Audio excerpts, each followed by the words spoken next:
know anything about. And it seems like that would be a really easy lecture series to give, right? Dark matter, don't know anything about that.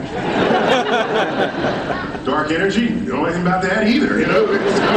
Do some fast lectures, but there's a lot of how science works that goes in behind that, and how we arrive at an understanding of what it is we don't know.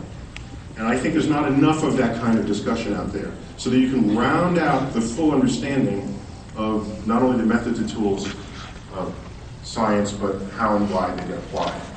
And a big part of tonight will be to highlight much of that. And I just want to start out reflecting on science and pop culture.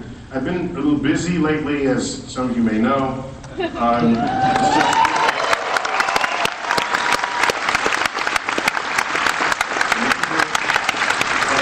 And just before the first episode of Cosmos aired, I received the highest compliment I've ever gotten in my life. It was submitted to my Twitter stream, and here it is, just before the first episode aired. Shh, Neil Tyson is about to crack a knowledge egg on your ass.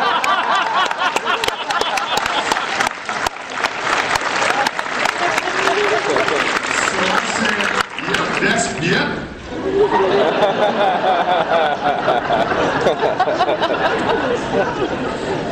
I would later learn that foodmancing is a Twitter stream where every tweet has some remote connection to food. So you have like a chicken's egg, but this was a knowledge egg. So this fits, and is consistent. But the reason why I want to mention briefly Cosmos to you before we sort of get fully warmed up here is there was Cosmos. There were some extraordinary circumstances surrounding Cosmos. Every one of these bullet points I'm about to show you, taken alone, would be extraordinary. Combined together in a group, it is nothing short of a miracle, if I'm allowed to. I really gotta watch out, you know, my hands here. No, miracle is a fun word. Cosmos was a 13-part documentary. Now, who gets to make a 13-part documentary? You know, Ken Burns. Can you think of anybody else other than Ken Burns? And even not all of his stuff was 13 parts. Baseball was like 9 parts, which I think he tried to do a 1 per inning kind of thing. But yeah, the Civil War was receiving this many episodes. But most documentaries are not this.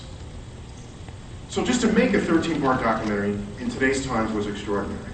So it was a 13-part documentary on the universe. It wasn't on Hitler or the Ottoman Empire, it was on the universe.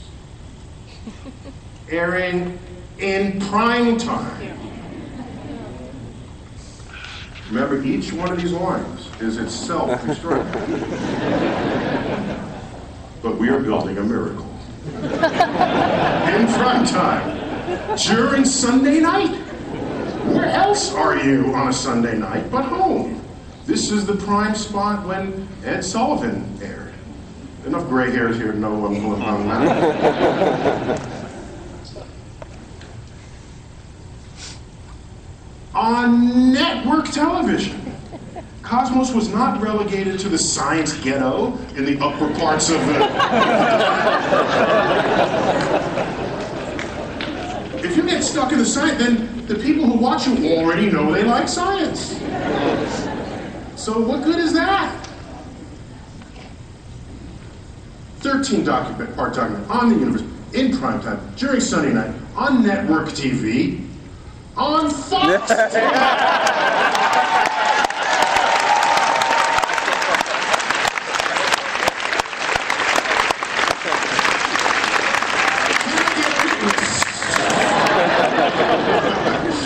So the funny thing about this was, the farther left you are politically, the more you had the urge to froth at the mouth when you learned that Cosmos was going to appear on Fox. I would say this to people and they would shake and they would...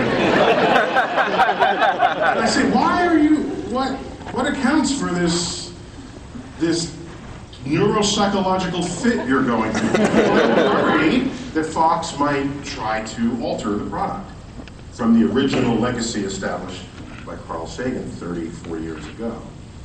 But they only thought that because of how far left they were. I have come to learn, now 3 times appointed by George W. Bush, I've been all up and down the spectrum. And I've found that the farther left you are, the broader is the brush with which you paint the rest of the world. And so there are nuances that you may miss. Sometimes they're not even nuances. For example, if you paint Fox that way, you're probably thinking exclusively about Fox News. Yeah. But what else is Fox? Fox is 20th century Fox, which brought Avatar to the screen. That was like Pocahontas meets the Matrix. Nobody accused Avatar of being a right-wing propaganda machine. Fox is Fox Searchlight Pictures, the indie arm, which brought Slumdog Millionaire to the screen, and Little Miss Sunshine, and other critically acclaimed indie dramas. Fox is Fox Sports. Any sports fan loves them from Fox Sports, all right? Fox Sports, they always have good commentators, good graphics, good everything. Fox is Fox Business. Fox is also Fox Network.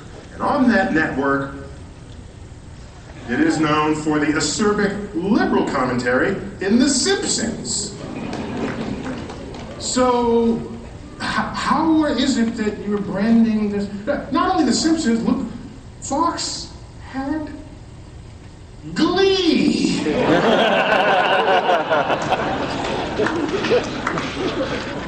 I think there were like 2 straight people in Glee. Prime time on Sunday night. So you can't, you have to sort of look closer, right? You don't want to be branded as blind in one extreme as you like to brand other people blind on the other extreme. So Cosmos landed on Fox in prime time. Now, perhaps you didn't know this. Oh, those who would froth at the mouth. Fox also owns 3/4 of National Geographic, National Geographic Channel. That's what enabled Cosmos to appear in 181 countries. And in 47 languages.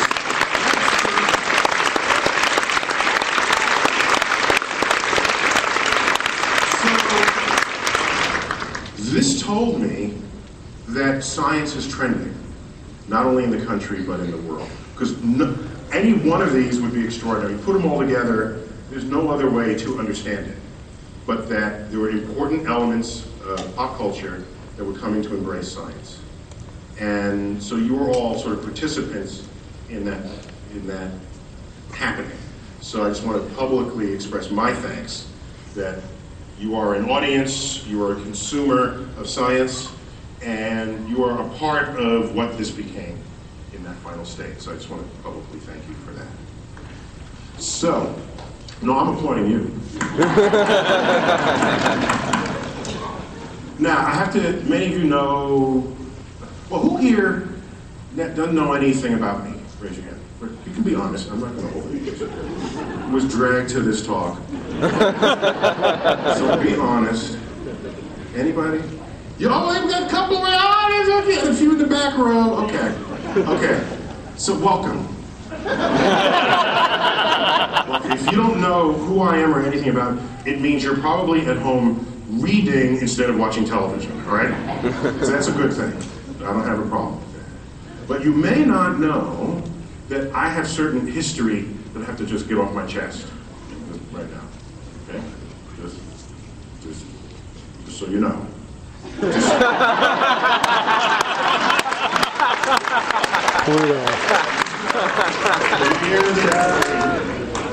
Right, as many of you know, I was implicated in Pluto I didn't like pull the trigger or anything, but I was certainly an accessory.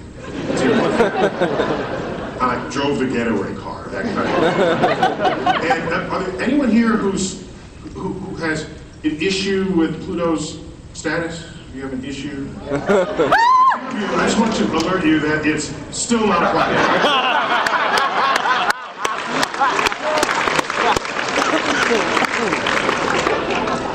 So I don't know if that brings any comfort. Those who have issues, often those who complain the most, didn't know that like 6 moons in the solar system are bigger than Pluto, including Earth's moon. Our moon has 5 times the mass of Pluto. Pluto is mostly, by volume, made of ice. So that if Pluto were where Earth is right now, heat from the sun would evaporate that ice and it would grow a tail. Now, if you're a planet going around with a tail, what?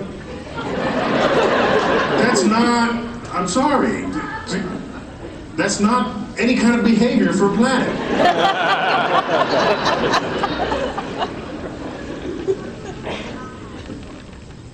I heard some shutters go off as I'm doing this. That one's going to need a caption, all right?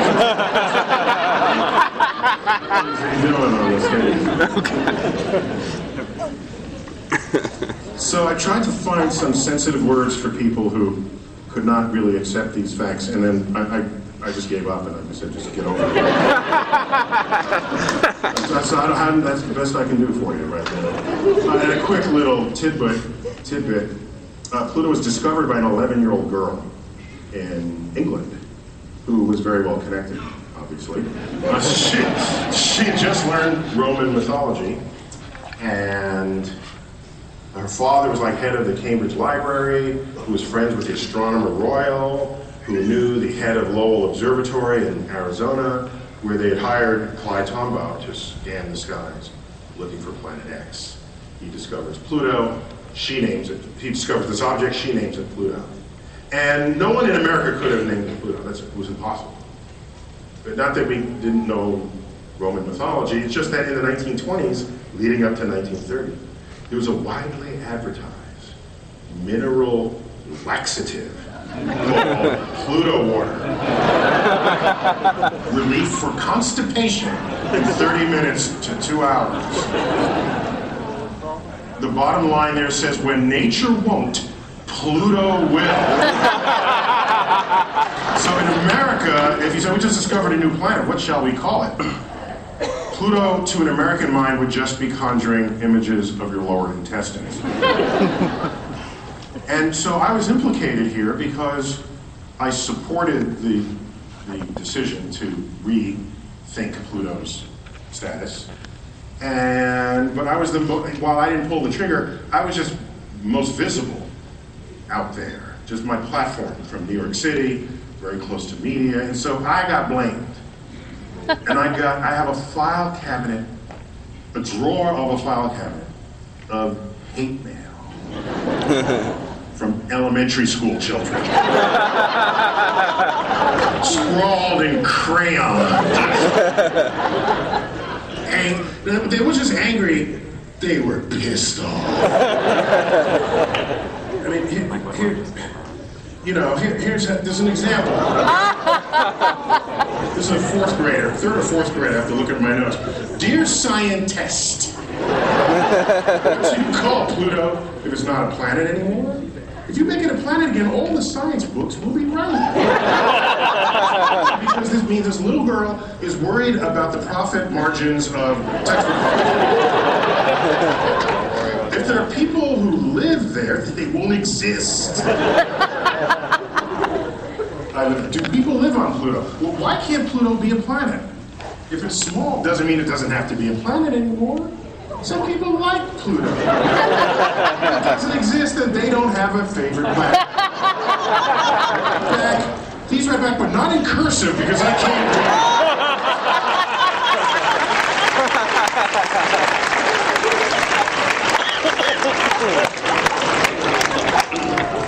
I have 6 years of these letters.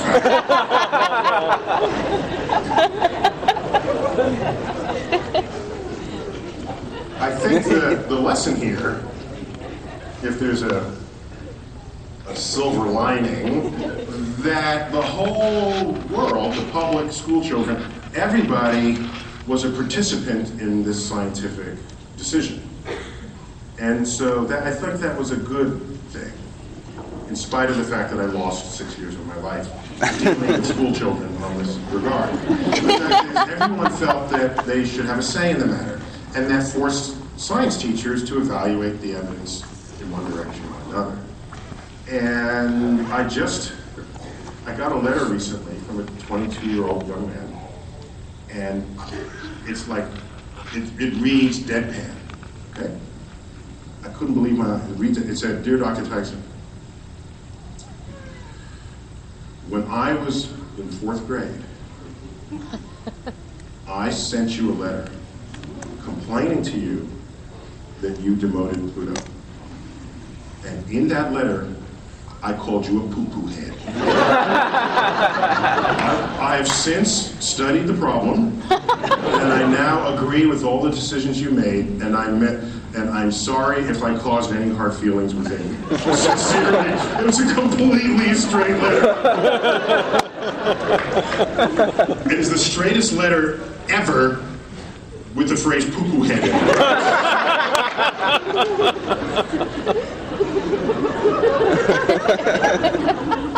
All right, how many people are, just so I more fully understand you, how many people are actually professionally engaged in some kind of scientific job, like engineer or medicine or something? So almost half of you. And how many people are like in professions far away from science? Okay, and who's like in the middle, kind of, sort of? Okay, all right. So I think my next few slides, though they be wordy, will serve you quite well, I think. Especially when you get into fights with your family members, your extended cousins, and others you run into who have no idea what you're talking about and why. And so consider this, I want to feed your toolkit for debating, for arguing, for showing people pathways to how the world works. And so one of them is just simply how science works. Now, these are all very wordy slides, but just hang with me, okay? How science works. So generally we think of classically we have what are known as 5 senses. And there's a famous quote by Hubble where he says humans, by invoking our 5 senses, reach out to the universe and discover it. And, well, that's true. That was true before the telescope, but now we add the telescope to our senses. Telescopes that can see in bands of light that your eyes can't see. And so our senses, when that's all you have, you praise them. But then you realize they're actually quite feeble. They misrepresent reality. They make you think something that you think is true but is not. And we're not self-aware of that. For example, if you take a book on optical illusions, let's say. Who doesn't love a good book on optical illusions? And you open the book and you see diagrams that your brain can't quite resolve. So really, all books on optical illusions should be called brain failures. But we don't call it that. Our human hubris prevents this. We don't like thinking there's something wrong with our senses. But that's exactly what's going on. You'll have a page, oh, is one line longer than the other? I can't figure it out. Oh my God, no. Is the drawing in the page or out of the page? These are simple line drawings, people. They're not some complex arrangement of patterns and colors. Simple line drawings that fool the human sensory system. So, when you think about it, that's kind of why we invented the methods and tools of science. To bypass the limits of our biological sensory system. And meanwhile, you have people running around saying, well, I have a 6th sense. And I let them say that. I don't, go ahead. Fine, you have a 6th sense. Whatever that is for you, Fine. But I'm a scientist, and I have science senses, okay? I can detect magnetism, I have multispectral vision, and polarization, radioactivity. I can detect ionizing radiation. Actually, the human body can, without apparatus, detect ionizing radiation. But usually by then it's too late. As your arm falls off, oh, I guess I'm detecting ionizing radiation. As pieces of you fall to the ground. Ionizing gravity fields, space-time curvature, microscopic phenomena, all of this are the purview of the methods and tools of science. And none of these do any of your five senses sense. And so someone can boast that they have a sixth sense, but science has dozens of senses.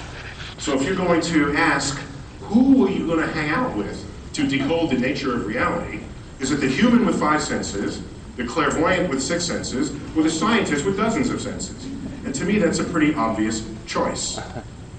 Because you want to find out what's going on in the most possible number of ways to decode a reality that's not otherwise apparent to your biology. And there are all these definitions of the scientific method.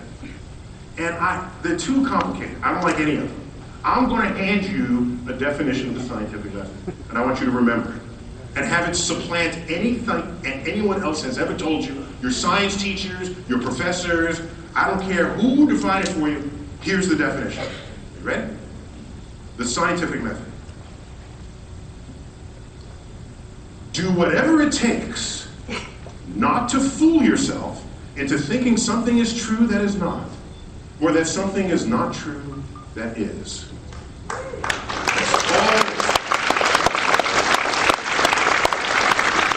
There are no rules in the face. Do anything to promote this. Anything. If you have to take notes rather than try to remember it. If you use a computer to record it rather than you taking notes. If you use some other chart recorders or video recorders. If you get someone else to verify what you've written. If you get someone across the valley to use 240 volts instead of 112 volts, 120 volts to run the experiment. Because maybe you're fooling yourself. All of these steps, which are standard scientific procedure, they are conceived only for this purpose. So anything you invent that can satisfy this counts as conducting the scientific method.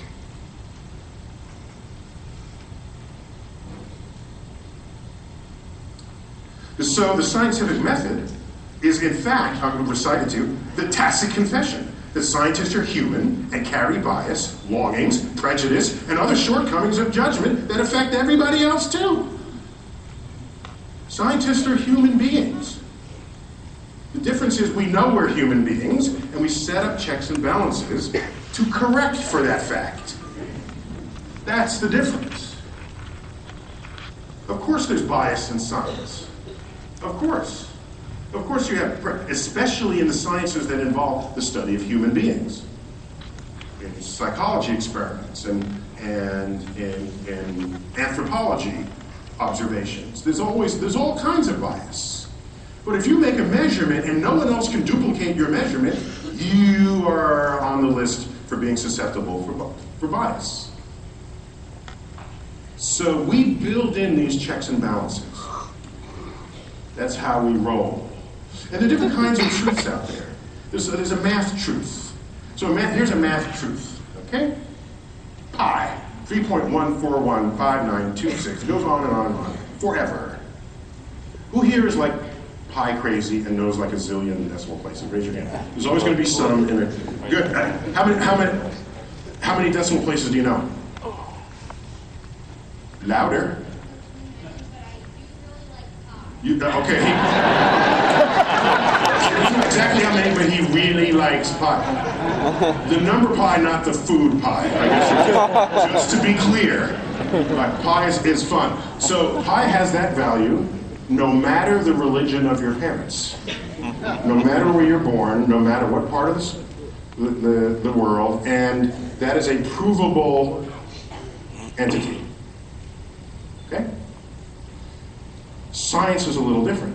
a scientific truth, you will never hear a scientist, a good scientist, say, prove it. The word proof has no currency in the sciences. It's not what we do. Here's what we do. We perform an experiment, and an emergent scientific truth is when there's an agreement of experiments and observations conducted in different ways by different people in different places, especially if those different people are competitors with one another. You don't want the other person, again, this is the emotions of being human, you don't want the other person to win, you want to win. So they do some result, I want to show that they're wrong. And so you do some experiment to show that they're wrong, and you find out showing that they're right. When these kinds of results rise up, you have an emergent scientific truth. And these emergent scientific truths, you haven't proved anything. What you've done is demonstrate a truth. And what's true within that is that an emergent truth does not require that 100% of all experiments agree. Just the majority of them. The overwhelming majority. That's an important fact. It means for every emergent scientific truth, there's always going to be some observation and some experiment that does not agree with the emergent truth. And it is the nature of experiment and observation that there will always be outliers. So what you have, for example, in climate change, you have this emergent truth where geologists and biologists and migratologists and insects, what are the bug people, what are they called? Entomologists, thank you. And why don't they just say they're bug people? Why do I have to memorize Latin roots to know what the hell they say?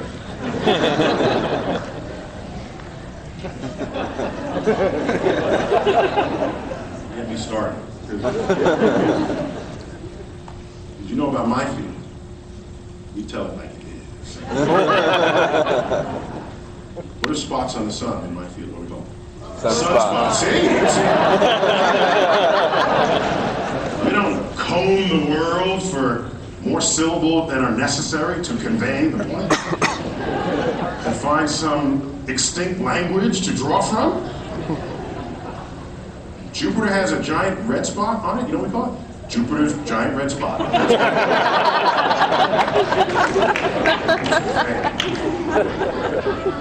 Big red stars, red giants.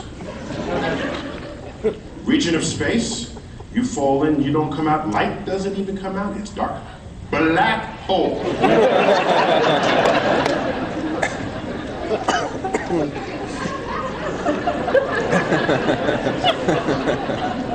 Beginning of space, time, universe, and everything. Big Bang. We are one-syllable people. The universe is hard enough. I confuse it with somebody's lexicon. So where was I? Bug people. Why was I talking about bug people? Oh yeah, thank you. Climate change. Thank you.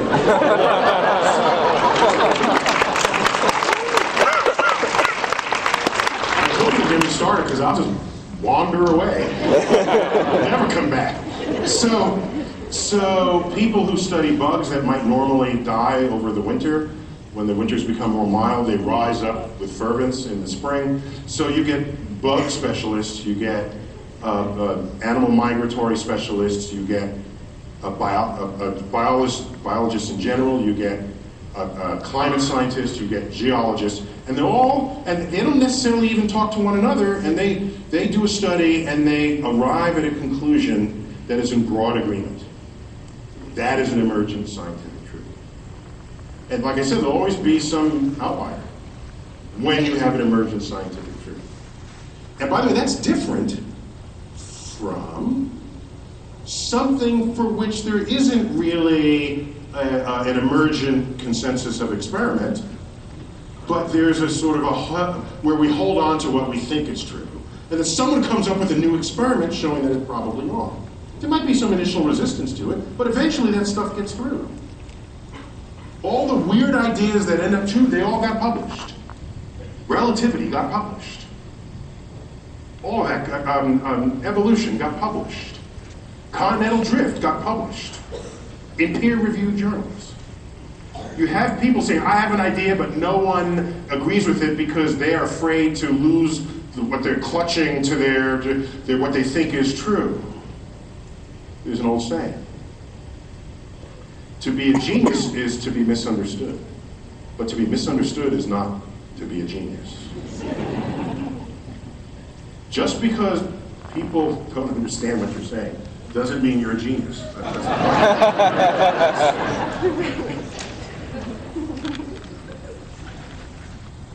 Also, I gotta tidy this up, and we're in the middle of a word shift. I study what words are and their meaning and how they shift depending on forces that operate on the word and on our culture. So this word we had to sharpen only in the face of what was essentially creationist groups trying to say that evolution was just a theory, therefore you can put in creation science. And so we had to sort of say, all right, if we're going to have these kinds of uninformed or underinformed attacks on our words, we should tidy them up. So I will present to you how we should be using the word theory. So a theory is an understanding of nature that explains broad areas of what is known and successfully predicts what is yet to be discovered. That is a theory. And when you have that, you have things like quantum theory and relativity theory, the theory of gravity and the theory of evolution and chaos theory, and it goes on and on. That's how you use the word theory. That's how we all should be using the word theory going forward. And that protects how we're using and thinking of the theory of evolution. How, just tell people, yeah, there's theory of relativity, it's got E equals mc squared in it, and it makes bombs. That work. Yes, okay. So,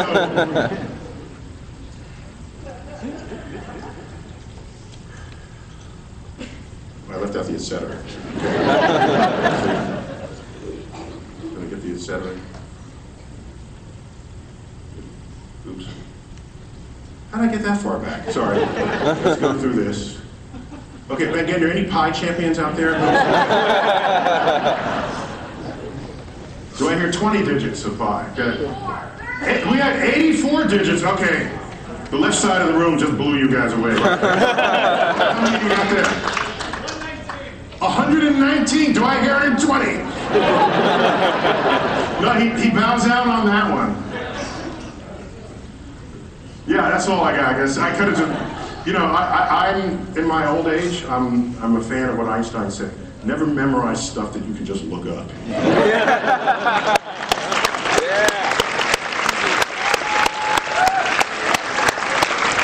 Pi is a very look-upable number. My son is trying to get into this pi thing. He's up to 78 decimal places. And the weird thing is he'll just be reciting it, and he'd be like eating a sandwich or something, and the numbers just come out of his mouth. And I'm thinking, where are you storing this information? You really need pi to maybe 14 decimal places, at most 20. That could calculate the circumference of the universe accurate to like a couple of feet. You know, do you need to know it more accurately than that? I'm just saying, you know. We gotta get past all this again, sorry. Science truth, emergence of agreement, demonstrable, doesn't require 100%. This is like the review session here. Theory, understanding of nature, good. Okay, I think we're back to where we were. So, nope. And what started it all was the little et cetera. Let's get that in there. Yes, okay. All right, so I want to now introduce the concept of hypothesis. So hypothesis is an idea of how something in nature might work, but remains to be fully tested. So most ways where people would casually use the word theory, they actually mean hypothesis. I have a theory that I want to test. You have a hypothesis and a hypothesis that you want to test. So this is going to be hard because I have many colleagues, one of whom is speaking tomorrow as your keynote, who is totally into like the theory of everything. But I want you to tell him that I said he should be his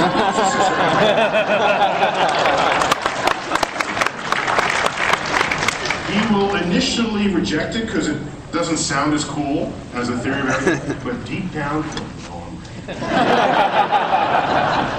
just get him, like, corner him and say, you know Tyson's right. He'll admit it in the corner even if he doesn't on the stage. Of course, I'm talking about our guy who put the meaning in nothing, Lawrence Krauss. So I won't be here tomorrow, so give him my regards when you see him.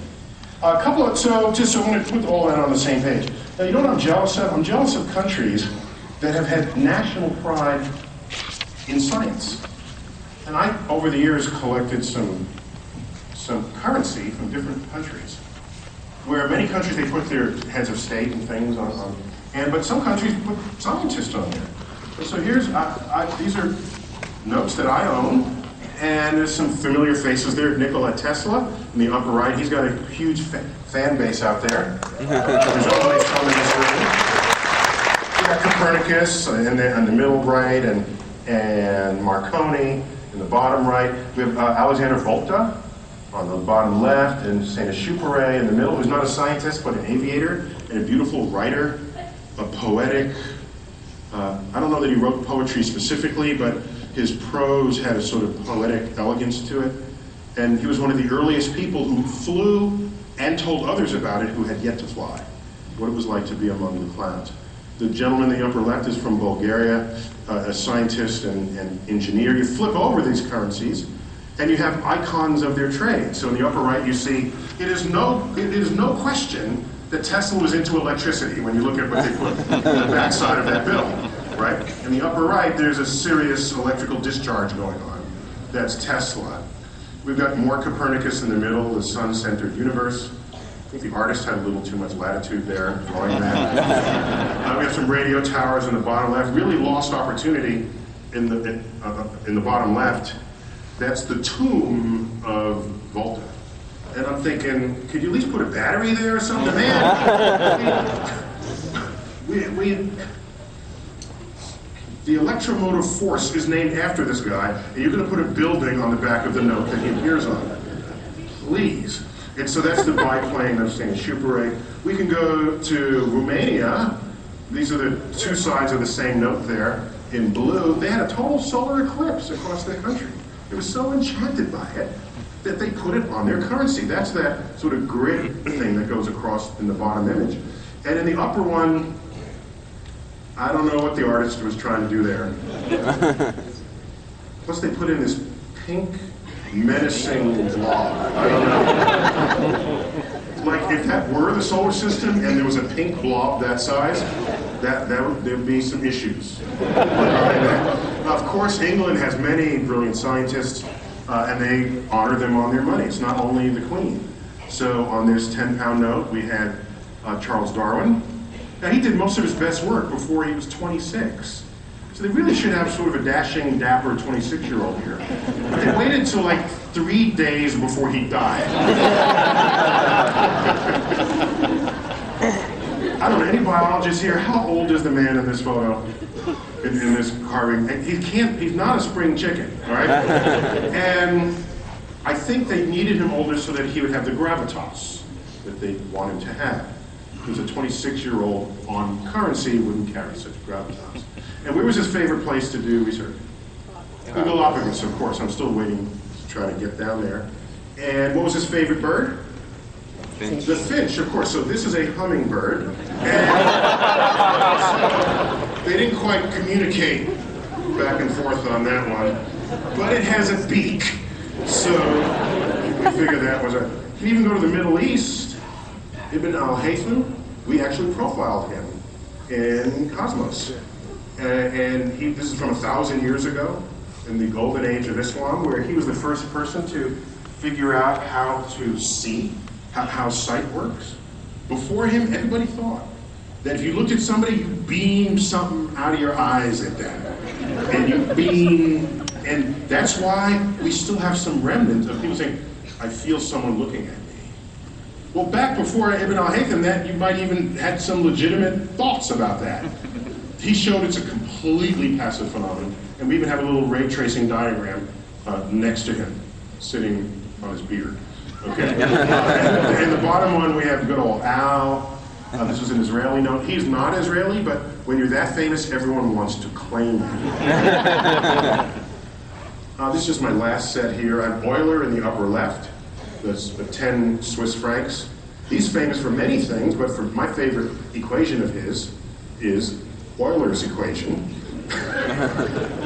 You know what it is? E to the I pi equals -1. So this has an E in it, the imaginary number in it, and the exponent. Pi is in the exponent, and you take E, raise it to that power, and it equals -1. This is mind-blowing, even to mathematicians. He came up with that equation. It's actually a quite useful equation. Galileo, Italy was on here 3 times. Carl Friedrich Gauss in the middle right from Germany. Michael Faraday, we profiled him in Cosmos as well. He was actually a devout religious Christian, but left that at home when he went to the lab. So that enabled him to not be sort of held back, as is often the case if you try to get your science out of the Bible. He got his science from the laboratory. In the bottom left, we have Louis Pasteur, and my man in the middle left, Isaac Newton. And so, you know, when I saw these currencies, and I asked myself, I paused. And I said, self, what country in the world do we most associate with quality engineering? What country? China. Really? They make a lot of good stuff, but do you see ad slogans saying engineered in China? Do you see that? No, I don't think, you don't see that. What do you see? Germany, of course, engineered in Germany. German engineering, it's a selling point. In fact, it's a very hard-earned selling point. It's actually true. German engineered products are very high quality.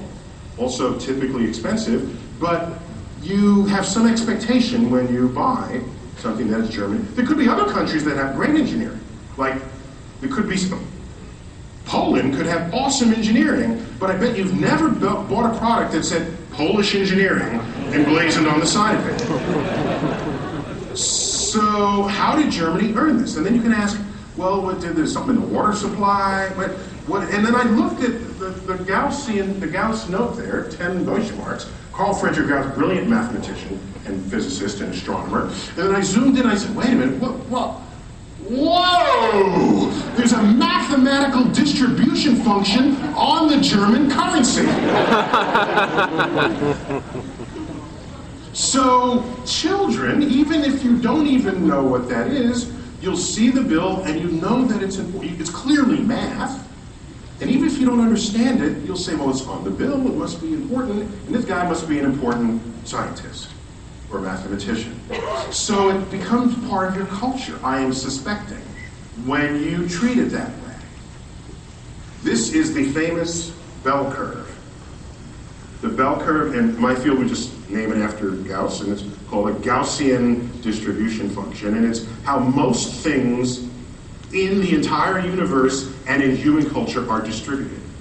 There's less of something off of one extreme and less of something off the other extreme, and most of everything in the middle. That is how most things are distributed in the world. And he quantified that, and this is an f of x and 1 over sigma, 2, it's got 5 Greek letters in this thing. And so that tells me that from an early age, Germans perhaps do not fear math, whether or not they go into it. So if you want to think of a science literacy in a country, look at the forces that are operating just as a natural part of the flow of the river of culture. Now, are there any Canadians here? Well, okay, do you know, we have one right here. I guess otherwise Canadians don't make it to Nebraska, I guess, right? Or you are passing as Americans. You ever meet people and you know them for like months and then all of a sudden come to about And he said, whoa!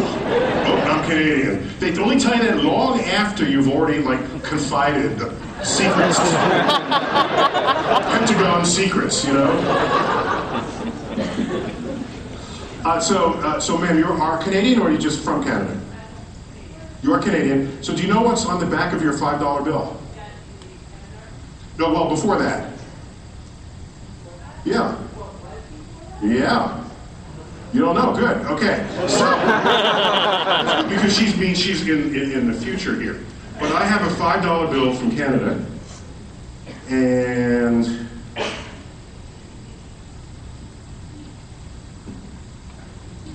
what should I get? Please tell me what's on the back of the $5 Canadian bill. There's some hockey players. Okay.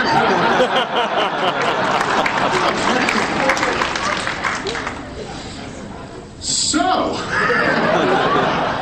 Canada, because they were worried that somehow hockey was becoming unpopular, puts hockey on their $5 bill. There was for the longest time, and some, I think, clearer heads prevailed and said, look, we don't need to remind ourselves that we like hockey, right? So they swapped out the hockey pucks, and then they put in the Canada arm on the International Space Station. Give it up for Canada.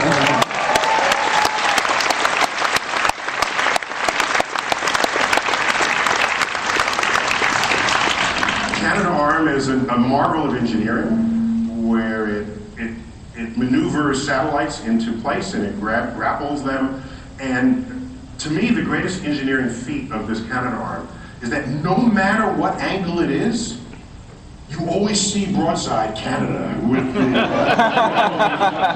no matter what.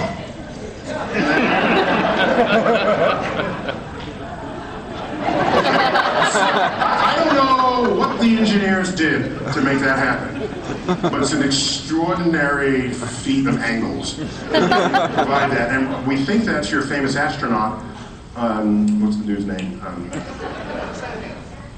Yeah, Chris Hadfield, thank you. I should, because he's coming to visit me in a couple of weeks, and I would ask him if they modeled that after him, whether it's a great likeness of him in the suit. Now there's this menacing thing again. Look, there's this like maple leaf coming in.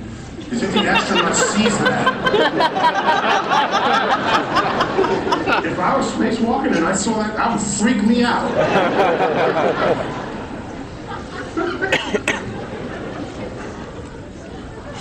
Well, what's funny about it to me is, I don't know what's spookier, the pink blob or this fuzzy maple leaf. But the comedian Mitch Hedberg, he joked about Sasquatch, you know, the Bigfoot.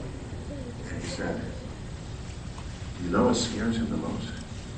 Not whether or not Bigfoot exists, but maybe Bigfoot is actually fuzzy.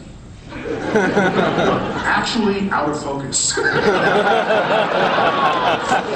the images of him are perfectly sharp.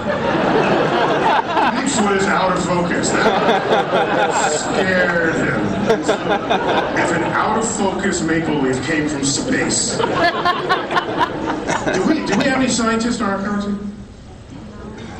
Okay, so none of you have seen a $100 bill. Okay. So you have to work harder. All right, next time, then maybe you'll see a $100 bill. So we do have a scientist, Ben Franklin, and he was a great researcher in electricity, known internationally for this work. And so let's go look at the backside of the $100 bill and see the icons of his trade. Oh, there's nothing there. Do you see a lightning bolt? No. Do you even see a kite with a key? No. Or a lightning rod? No. So obviously he's on the bill not for being a scientist. He's there as a founding father. So when you said, no, we don't have a scientist, you're pretty much correct. That's not how we thought of him when we put him on there. But what a lost opportunity, I think, to have some of the activities of the more scientifically literate founding fathers captured on their bills. And I'm thinking of the lightning rod itself as an extraordinary invention. It's not widely even recognized how it works, I can tell you. So a lightning rod is a metal wire, stick essentially, that is at the highest point of your structure. A rain cloud comes by. Rain clouds have a net positive charge because raindrops are dropping negative charges out of them. So they have a net positive charge. And wherever they go, there's a crowd of electrons that follows them on Earth's surface. Okay? I swear to you, this is what's going on. And so, they hate the air. They don't want to move through air, but they want to get to the cloud. So if they find a structure, a tree, a building, they will rise up to the building, get up to the top, build up there, and then spontaneously discharge up to the cloud. Yes, lightning strikes from the ground to the cloud, in spite of whatever your brain was telling you, because your brain can't allow bolts of lightning to jump up out of the ground. It doesn't make sense to your brain, so your brain interprets what you see as cloud to ground, and it goes from ground to cloud. So, what a lightning rod does is if you connect a lightning rod with wires to the ground, the electrons see the wire, they go up to the wire instantly. There's no holding back, so a few electrons get there first, they get to the tip, they discharge into the air and float back up to the cloud. So the electrons never build up. So it systematically discharges the ground beneath the cloud, preventing a lightning bolt from striking. But even if it does strike, it hits the lightning rod and all the electrons move through the wires that you have, saving your building. What is the tallest structure in any city in the early 1800s when Ben Franklin is working on this? Churches. So, interesting church wars at the time. Here's a church, and the other church gets hit by lightning, and they say, "We told you."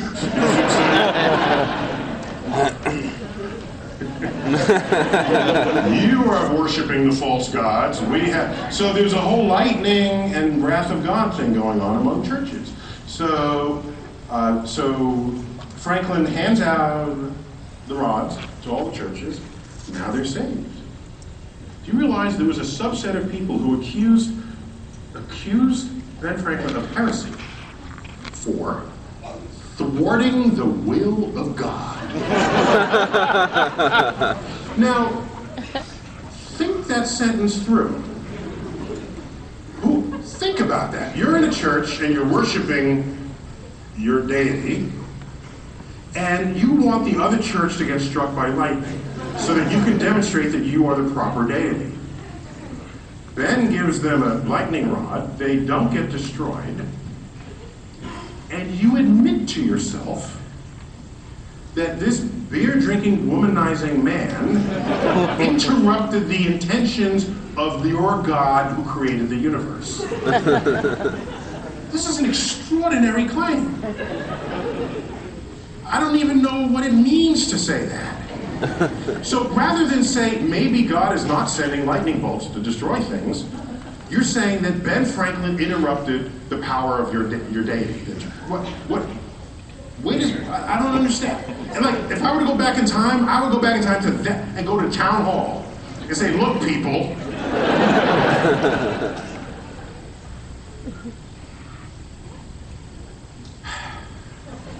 You know, the United States led the world in practically everything in the 20th century. Science, research, discovery. Most of the imprint of the 20th century that we now think of that defines that era was invented in the United States.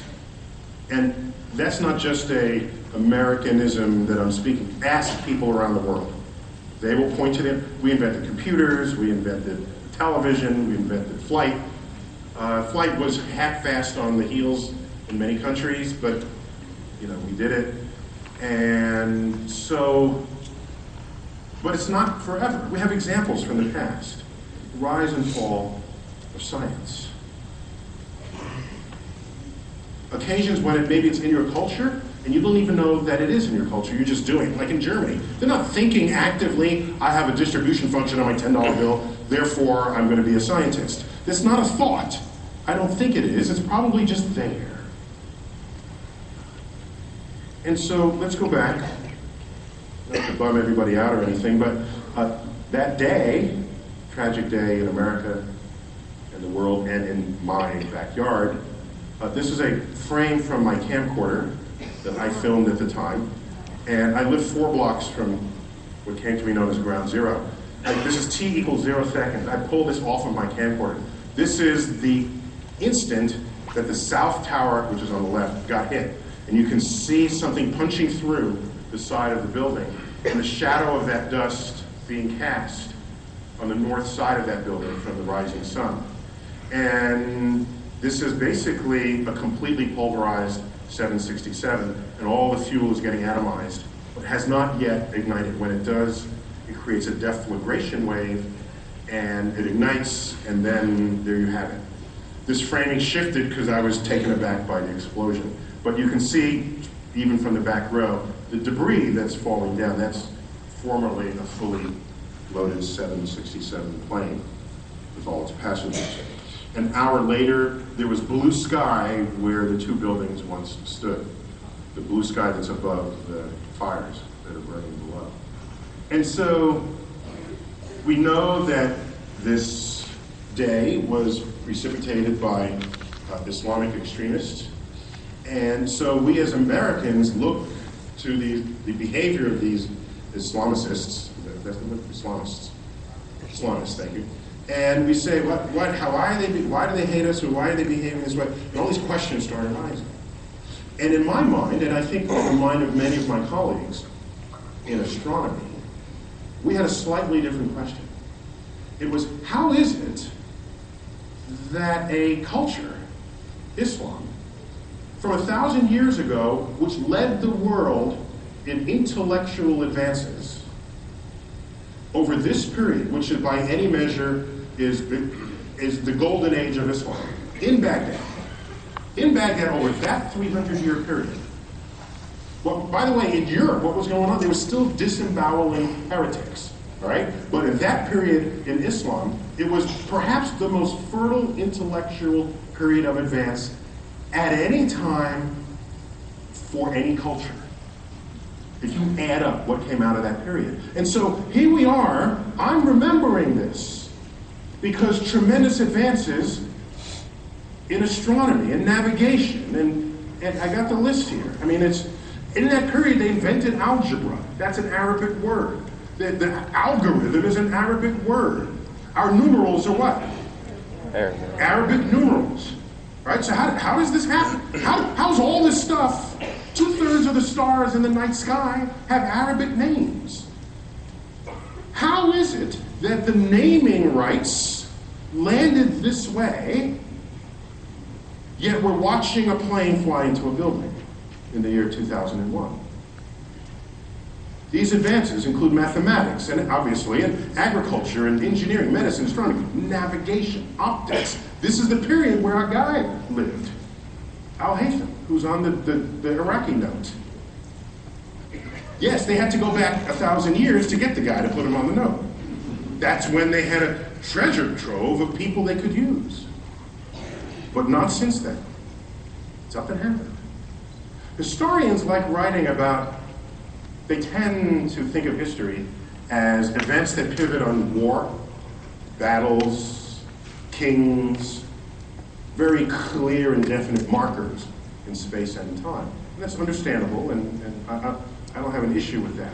But they occasionally neglect the role of philosophy and its influence on a culture. Philosophy of any kind. Doesn't have to be correct, just has to be an influential philosophy. So Islam, 11th century, is when all that period faded. The historian will say, oh, Baghdad was sacked.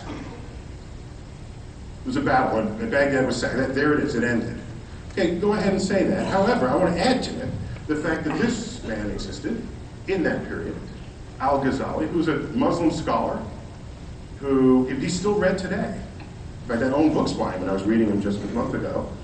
He studied the Quran, and at the time, people didn't quite know organizationally how to be a good Muslim.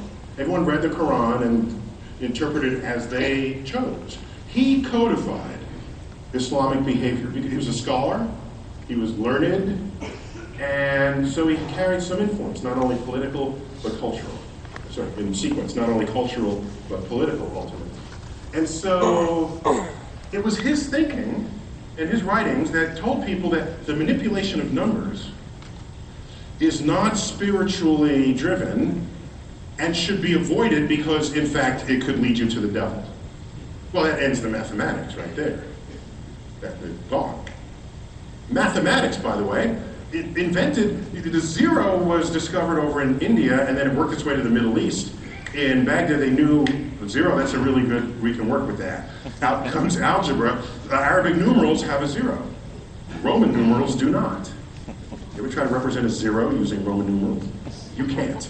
The Romans didn't have a zero. That's why the Julian calendar, later the Gregorian calendar, goes from 1 BC directly to AD 1. Jesus has no place to fit there. There's no... It goes from 1 year before his birth to 1 year after his birth. So when is he? Where do you put him in? So it's not just, these are some issues that zero resolves, right? And another funny thing, you know, who are the last people to really use Roman numerals? I think it's like the Super Bowl. Super Bowl, XLVII. You know, Roman numerals are manly, you know, when you string them together. We are the Super Bowl. And then they get to sort of bang them into the screen. And I tweeted a couple, this is an aside, and you'll have to remind me where I was. So a few months ago, I looked at the Super Bowl count. They're up to like 47 or 40, something like that. And I said, well, in a few years, they're going to hit Super Bowl 50, which is just L. So if you read it, it'll be Super Bowl.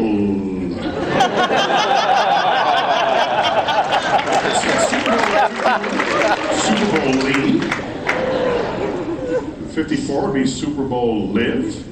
So that would just interfere with the manliness of all of these letters, stamping out the number. And so a few months would pass, and then I read this news article that they're actually going to not use the Roman numerals. You're going to use Arabic numerals when they hit 50. So I don't know if my tweets did that, or whether it just would have been so completely obvious that all the manliness goes away at that point, and the elegance of the Arabic numerals would kick in. So, where was I? I warned you. Zero. Oh, yeah, no, the zero, and so Ghazali's influence extends, and perhaps the most disruptive of his points of religious philosophy was the idea, and I have to,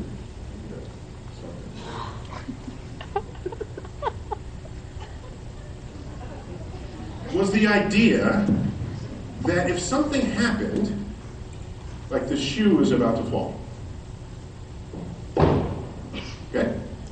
If you didn't see it, the woman stood up to try, my shoe fell.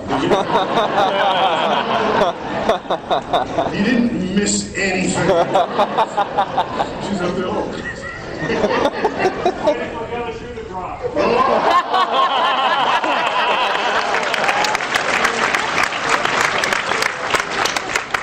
I forgot how witty you guys are. So, in Islamic philosophy, derived primarily from this gentleman, if you saw something happen in nature, it was the will of God. Allah willed that. Whatever unfolds, Allah willed it. If any of you have any Islamic friends, especially if they're from the Middle East, you don't go more than a few hours before a phrase such as that comes out of their mouth in response to some event or some phenomenon. It could be human being related, international politics related, or even nature related. If that is how you account for nature, you will not be the one who discovers gravity, because you already had your explanation. So pervasive is this philosophy that it permeates Islam ever more. Islam even rose up in Spain, where you have the Alhambra up on the hill, beautiful architecture, but no science, no math, So that 300-year period, if you buy any book on Islamic science, it celebrates that period. Doesn't have much to talk about after that. But we can actually quantify this, the Nobel Prize. How many Jews are in the world? About 15 million at most? Upper estimate, 15 million. I counted how many Nobel Prizes in the sciences were won by Jews. Here's the number. 1/4 of all Nobel Prizes in the science. I threw in economics just. I put it in just because I felt really charitable that morning.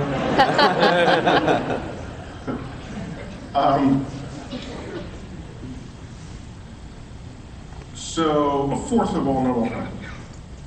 So how many? I think you said I have 3 minutes left to go through my next 50 slides. So I'm going a little long here because I'm just being very short.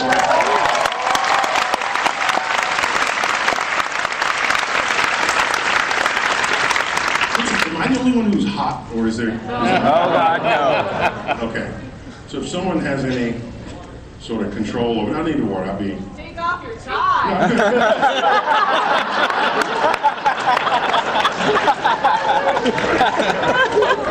Oh, that in the intro, that sexiest astrophysicist thing. Consider the category. You don't get big-headed about that, guys. I don't know who I beat out. Stephen Hawking? You know, I don't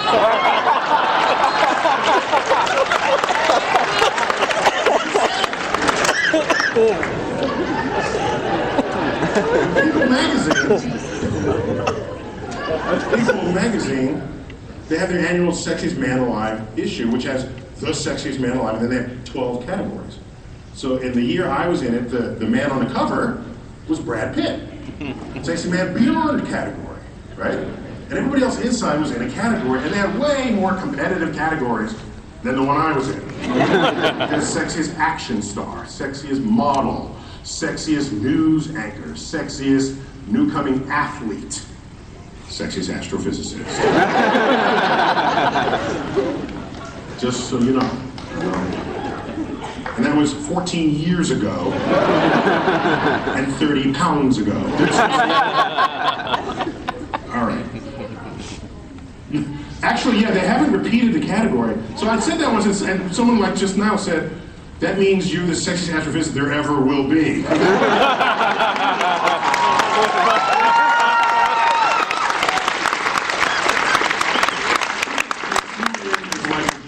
You know, they reserve a couple of slots to fit someone they're after, rather than have it recur, I'm pretty sure. So, 15 million people produce 1/4 of all the Nobel Prizes in this science. This is a complete count. The Nobel Prize began in the year 1900. So let's look at Islam. How many Muslims have won the Nobel Prize in Sciences since they began in 1900? These are the numbers. So the previous slide, what a point of pride for the Jewish community, of course. But I look at this slide, and I lay awake at night. Depressed is not the right word. Let me say despondent over the fact that 1.5 billion people in the world, by some measures that's about the number of Muslims, 1.5 billion people in the world are not a participant in the moving frontier of science. And I wonder what discoveries lay unrevealed because of a philosophy that interferes with the capacity to decode nature.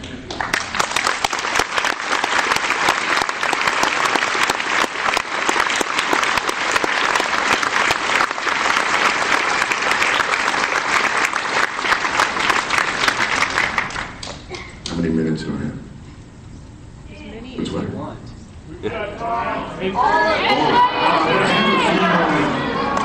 We can go all night. I've got a couple more cards.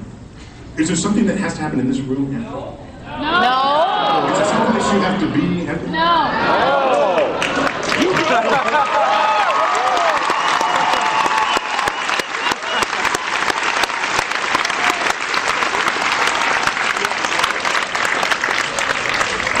I'll speed up a little bit. I've been a little too luxurious in my explanation. So we have this culture influenced by a philosophy that when they want to reflect on their contributions to science, they're forced to go back 1,000 years and not talk about it in the present. And so you could lead the world as Islam did. By the way, what was going on in Baghdad then? The doors were open to everybody. There was a big trade center, so all places would have access. And you had Muslims and Christians and Jews and doubters, which today we might call atheists, all would come to the table. And they compare each other's thoughts and philosophies, and they were open-minded about their own philosophy.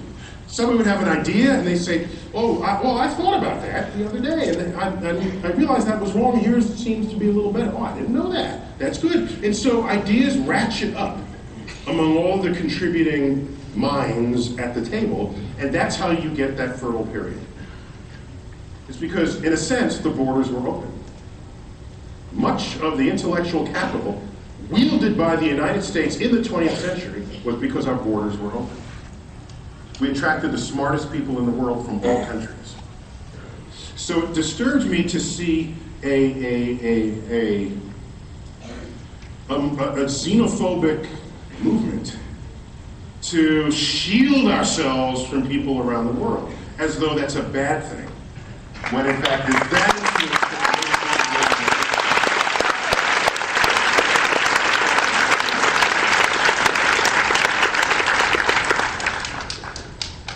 So that got me thinking about United States in the 21st century.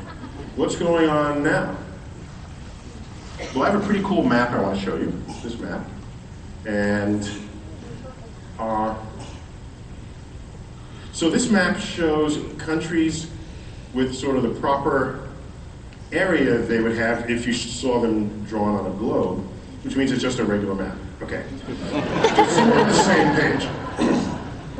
What I want to do now is distort the area of each country according to how much peer-reviewed science is conducted within it. So that if you do more than average per capita science, your country area will sort of bloat. And if you do less than average, then your country area will shrink. So at a glance, you get to see where the action is. So here is the snapshot of scientific research in all the countries of the world. America. I'm happy there. Yeah. What's Tyson telling us about lagging behind? Well, where is he coming? So a few things to note. The shades of pink in the middle there are they're coded for Eastern and Western Europe. All right? Obviously there isn't the Iron Curtain anymore, but this helps us track the remnants of a failed economy and social system. And so you go forward here, you see where the wealthiest nations are in Europe. It's all concentrated in the West, not in the East. One of the great tragedies of this map is that Africa practically disappears. And what's that purple blob on the right? Whoa. Japan. Oops. Japan! And another thing which is a little hard because the shading changed between these two frames. Do you see the green to the left of Japan? There are actually two blobs there. One very close to Japan and then a sort of a waterway, and then another blob to the left. Those should be two more identifiably different shades of green because the blob just adjacent to Japan is South Korea. You cannot see North Korea in this blob. That is South Korea. And we don't talk about South Korea much unless we talk about relative to North Korea.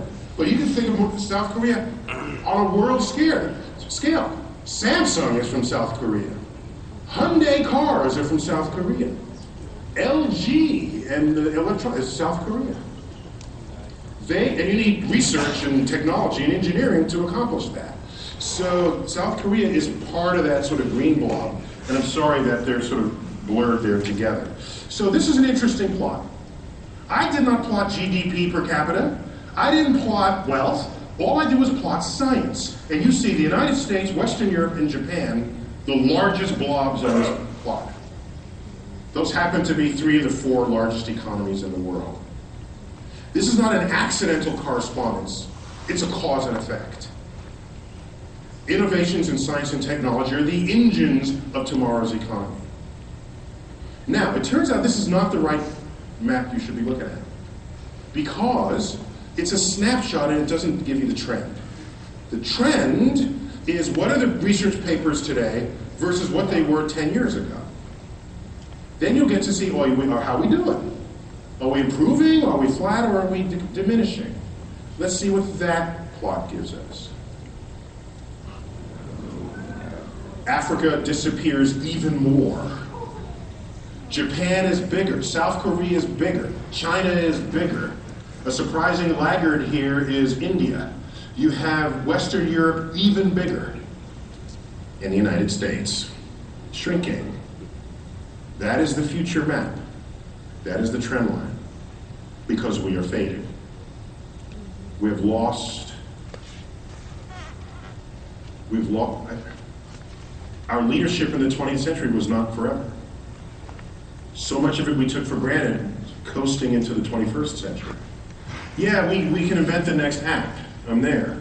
But how about major advances in transportation and energy and other technologies that shape civilization? That is not, according to this, is not going to come from the United States. The leaders in solar panel design are now Germany and China.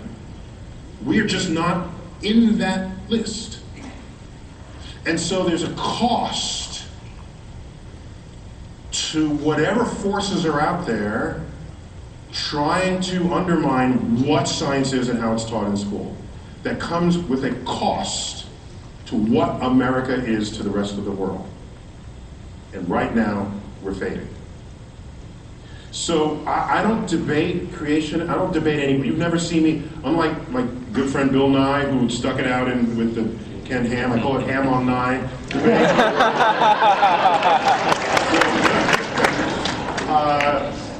Unlike, and more power to him, I don't debate.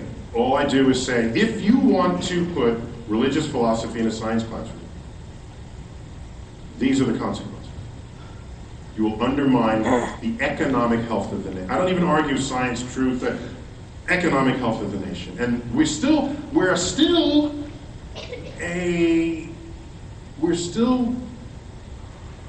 a capitalist democracy. Americans care about money, no matter who you are. Even liberals care about money, to some level. Republicans especially care about money. So if there are forces that try to change what science is, just alert people, you are creating a generation of students who will not understand how to compete on the science landscape. Future companies in tomorrow's industries will not move their plants to your state. You will watch your state drift downwards in the ranking of wealth and education and all the other things that Alabama and Mississippi try to not have going for them, being trading positions as the 49th and 50th state on the chart. These are the arguments I put forth, and that opens ears a little wider. I said, I don't care what you do. I mean, church, there's no tradition of scientists picketing churches. That might not necessarily be true. That's never happened. Atheists don't even picket churches. So, much. So it's much. It's just not a tradition of behavior. So when I see the church trying to knock down the door of the science classroom, I don't understand that. And I have no control. It's the United States. There's no mention of education in the Constitution. There's also no mention of God, by the way, which protects the worship of any God you choose. It means the state can't tell you who the state God is. That was actually a brilliant move. Actually, God appears once in the Constitution in a very insignificant way. But the God is not part of any meaningful sentences in the Constitution. That was rather purposeful. One of the first constitutions ever to not mention God, granting religious freedoms. But I'd like to think that religious freedoms doesn't mean that the religions come out of the churches and spill into the science classroom. That is a different country than the founding.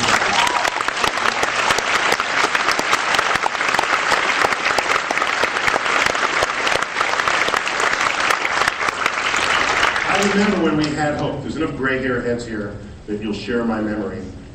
We imagined a future. This wasn't just from the drugs, okay? People actually thought like this. And you didn't have to go longer than a few weeks, a month at most, before you encountered an article on the cities of tomorrow, homes of tomorrow, transportation of tomorrow, cooking, food of tomorrow, textiles of tomorrow. What was going on? We were going to the moon. Though it be war-driven, it was still the attempt to achieve an impossible dream. And I claim, like the Gaussian distribution function on the 10 Deutschmarks, we had a force operating in our culture that had us thinking of the value of science and technology in creating a tomorrow that would be better than today. I claim that was in our culture. Here's an under-celebrated Apollo mission, Apollo 8. Most people haven't even heard of Apollo. It produced this photo. It is the most famous photo ever in the history of archived photographs. Earthrise. That is Earth as nature intended it to be viewed, not as the schoolroom globe in your history class displays it. That globe has color-coded countries with boundaries. This, only as nature intended it, with oceans, land, clouds. I claim, once again, thinking what is operating in your culture, that this photo birthed the modern conservation movement, the modern environmental movement. I assert that. Do you realize before this photo was published, no one ever, hardly ever drew Earth with clouds on it? Here's a cover story in Life magazine. New portrait of our planet. Apparently everyone is suffocating because there's no atmosphere. The air was not part of anyone's psychological connection for what Earth was. Now you might say, well, it's 1960, that's kind of early. Let's go deeper into the 60s. Sure, I did that. Ready? 1967. Star Trek. No clouds. Any picture after that Apollo 8, we draw clouds. All of a sudden, now the atmosphere begins to matter. We're thinking about Earth as a global phenomenon. In that 5-year period, NOAA was signed into law, the National Oceanographic and Atmospheric Administration. The Environmental Protection Agency was founded. Earth Day was founded. By the way, we're still at war. Excuse me. We have a hot war in Southeast Asia, killing 100 servicemen a week, a Cold War with the Soviet Union, campus unrest, civil rights movement, and somehow in that 5-year period, we're thinking, hey, let's protect the air and the water. There's a Clean Water Act, a Clean Air Act, comprehensive versions of earlier ones that were kind of feeble. They were all passed in this period. So the force operating on human attitudes and cultures, it's not always, let me make a program that'll enhance the number of science teachers so that we can become more scientifically literate. Maybe that's an aspect of it, but that's not the roots of what makes this stuff happen. At least not as history tells us. 1 year after we stopped going to the moon, 1973, we banned leaded gas. The catalytic converter was introduced. All while we're airlifting the remains of our embassy from Saigon.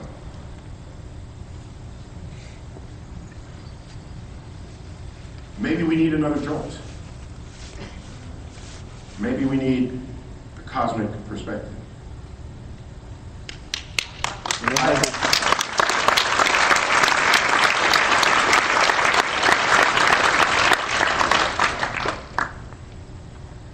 You all may remember the pale blue dot.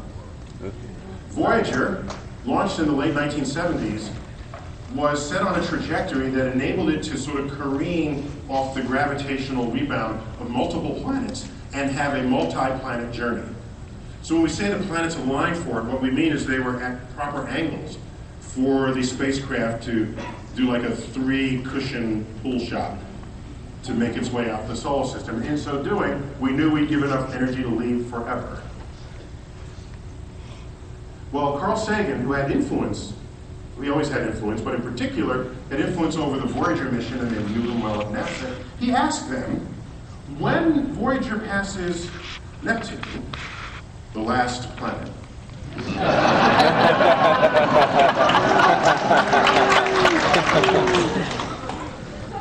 he asked of NASA, could they turn the cameras on board back towards Earth and take a photo?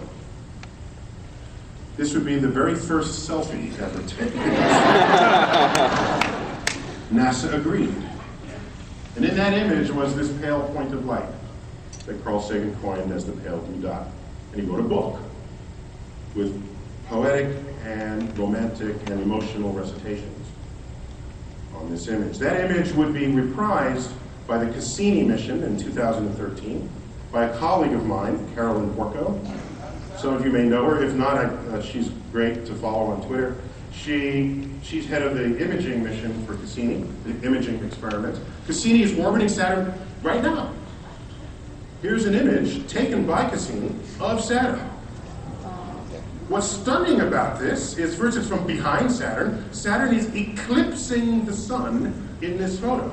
And so you see this rim of light around the ball. That's sunlight peering through the rarefied gases in the outer atmosphere of the planet, and you see the rings lit from below. Carolyn Porco recognized that if I'm looking towards the inner solar system, where Earth is, let's find a time to take a picture where Saturn is blocking the sun so there's no glare, and maybe we can reprise the pale blue dot. So if we can go all lights out, please. Yes. That's beautiful. I thought they would have dimmed slowly, but we'll take the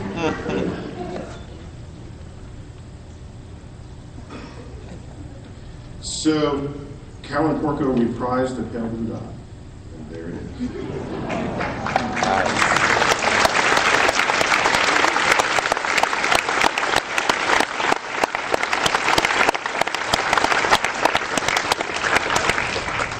I will now end with a reading from the Book of Carl.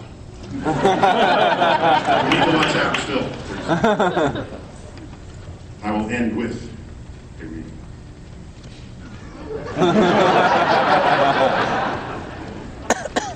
And you don't need the arrow. If you look at Earth from space, you see a dot. That's here. That's home. That's us.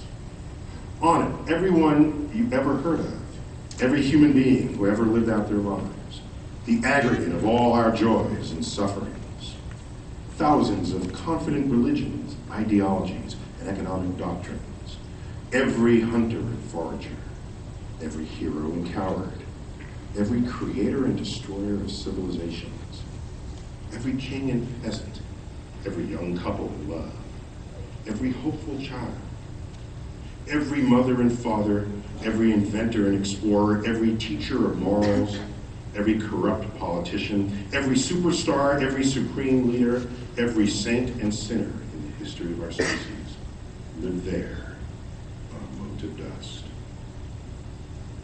Earth is a very small stage in a vast cosmic arena.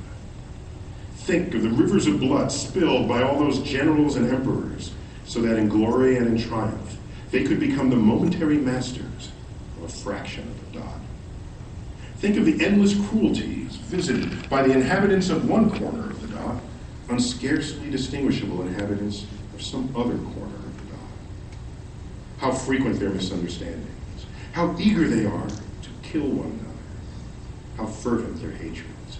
Our posturings, our imagined self-importance, the delusion that we have some privileged position in the universe are challenged by this point of pale light. Our planet is a lonely speck in the great enveloping cosmic dark. In our obscurity, in all this vastness, there is no hint that help will come from elsewhere to save us from ourselves. It's up to us. It's been said that astronomy is a humbling, and I might add, character-building experience. To my mind, there is perhaps no better demonstration of the folly of human conceits than this distant image of our tiny world. It underscores our responsibility to deal more kindly and compassionately with one another, and to preserve and cherish that pale blue dot, the only home we've ever known. Thank you. Hi. Thank you so much for that wonderful presentation. I'd love to be able to bring that to politicians in DC where I work. I'm a lobbyist, and I lobby for separation of religion and government and respect for non-believers. And in a lot of my meetings, I find there's a distinctive separation between people that get it and don't. And those who don't even have the schema, the mental capacity to process the information that I'm trying to slide across the table. And I wanted to get your impact, your advice on how to bridge that gap. Yeah, thank you. So you're in a kind of an opposite profession than I am, because you want to go straight to the people who make the laws in Congress. And I try to resist that personally, because we elect 88% of Congress every 2 years. So that means you're working at it constantly, because there's a new crop of people and you have to tell them what's going on. So for me, I'd rather try to influence the electorate so that they put into office the right people in the first place. So that is the great challenge that we all have. It reminded me of when I was working for Bush. My colleagues, this was like anathema to my colleagues. I'm an academic, a scientist. How could you work for this guy? And I said, you're. Once I sort of walked to the spectrum, I had a different reply to them. And I said, your gripe is not with the president. 60 million people voted for him. Your gripe is with your fellow countrymen. You can't just swap out one leader, put in another, and think everything is going to be right when there's the country that's voting people into office. So as I hinted to earlier, what I would tell you is, at some level, it's not a matter of getting people to understand ideas or philosophies. It's a matter of getting people to recognize that maybe they don't want to die broke. In a capitalist democracy, I found it to be especially potent. I don't think the civil rights movement made any progress without the financial consequences to the sit-ins and the boycotts and the things that affected people economically. And we understand money here, even if we don't understand anything else. So the argument is you are undermining the productivity of this country. Then you show them that plot and watch America fade relative to the country. People get all patriotic when you see something like that. And they'll do anything they can to reverse that tide. I'm pretty sure. All right, thank you. Yes, over here. Thank you so much for doing this, by the way. You're awesome. High five. Air high five. Oh, air five. Okay, thank you. By the way, I'm convinced that it is the universe that's awesome, and I'm simply revealing that fact to you. So you take the economic angle on it's blunt and crass, but in my old age, that's what I've learned, that's what's necessary. Good. Yes. So when I was young, I say, the joy of discovery. And I just gave up. I'm waiting for that to happen. No, but sell me on space. Where's the money in going to space? I've heard of like mining asteroids, things like that. For the cold hard capitalists out there, is there money in space? So He hasn't read my space book yet. It's on the Don't list. tell him that I know this. And why did I say I write books? Say that after explaining it over and over again. Okay, so I'll give you a short version of what is much more fully detailed in the book. Holding aside the fact that the first trillionaire in the world is going to be the person who is the first investor in mining asteroids, right? Let's even hold that aside for the moment. I assert that while we went to the moon to explore the moon, but in fact we discovered Earth for the first time, that though that be militaristically driven as a motive to beat the Russians, it had huge economic consequences. Not simply what was the spinoff, were you drinking Tang? You can have economic consequences that go beyond that. In our culture was the attitude that science and technology would bring solutions to our problems. So that whether or not you were into space, you were sensitized to the role and value of STEM careers in your life. And even if you were not become a STEM professional, you would do things in the service of STEM careers. If you were a lawyer, you would, maybe be a lawyer for a patent lawyer, for example. If you were an artist, maybe you would write screenplays, a writer, write screenplays for cool science fiction stories. Everyone was a participant in that adventure at the time. That had the effect of turning what would otherwise be a sleepy country into an innovation nation. I claim that an active and vibrant space program will be a force of nature like no other. Where, if we're looking for life on Mars, I need the best biologists, and we're building structures out there. I need the best structural engineers and mechanical engineers, electrical engineers and aerospace engineers, and I need the geologists and the chemists. I want to grow plants on Mars. I need agronomists. All the STEM portfolio is captured in the ambitions of that kind of mission statement. And when you do this, the entire culture becomes a participant. The next generation of lawyers, who owns the mineral rights on that asteroid? I have an asteroid named after me. Is that mine? That'd be kind of cool. So the money in this is the stimulation of a culture that recognizes the value of innovations in science and technology, and therein are the engines of tomorrow's economy. And by the way, that takes slightly longer than an elevator ride to explain. People say, well, what's your elevator pitch in case you're stuck in an elevator with not stuck, but if you catch a member of Congress in an elevator, what's your elevator pitch?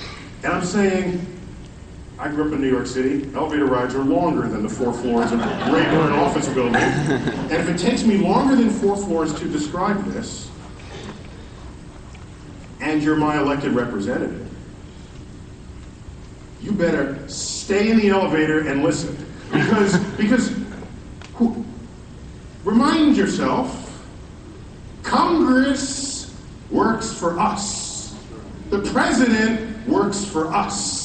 We don't work for Congress. So I don't have I'm not accepting someone saying, I need a 90-second description on how to save the American economy because a representative doesn't have time to listen to me. I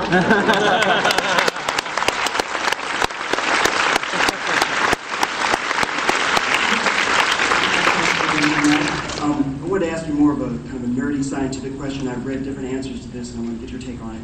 So, like in 4.5 to 5 billion years, when our sun burns out all of its hydrogen fuel, becomes a red giant or white dwarf. Red giant is a big red star. Just so we're speaking the same language here. Yes. So, Mercury, Venus, and possibly Earth will get swallowed up and all that. What will happen to the outer planets like Jupiter and Saturn? Will there be enough gravity in that red giant to keep those outer planets, or will they drift off into space? Yeah, so the red giant has basically the same gravity it has now. So if you were a planet orbiting outside of who just got consumed, you will basically maintain that orbit. It'll just get hotter. That's all. So you'll have planets today that today are outside the Goldilocks zone. For a red giant, the Goldilocks zone shifts outward. So by the time the sun engulfs the orbit of the Earth, as Earth becomes this charred ember spiraling down into oblivion.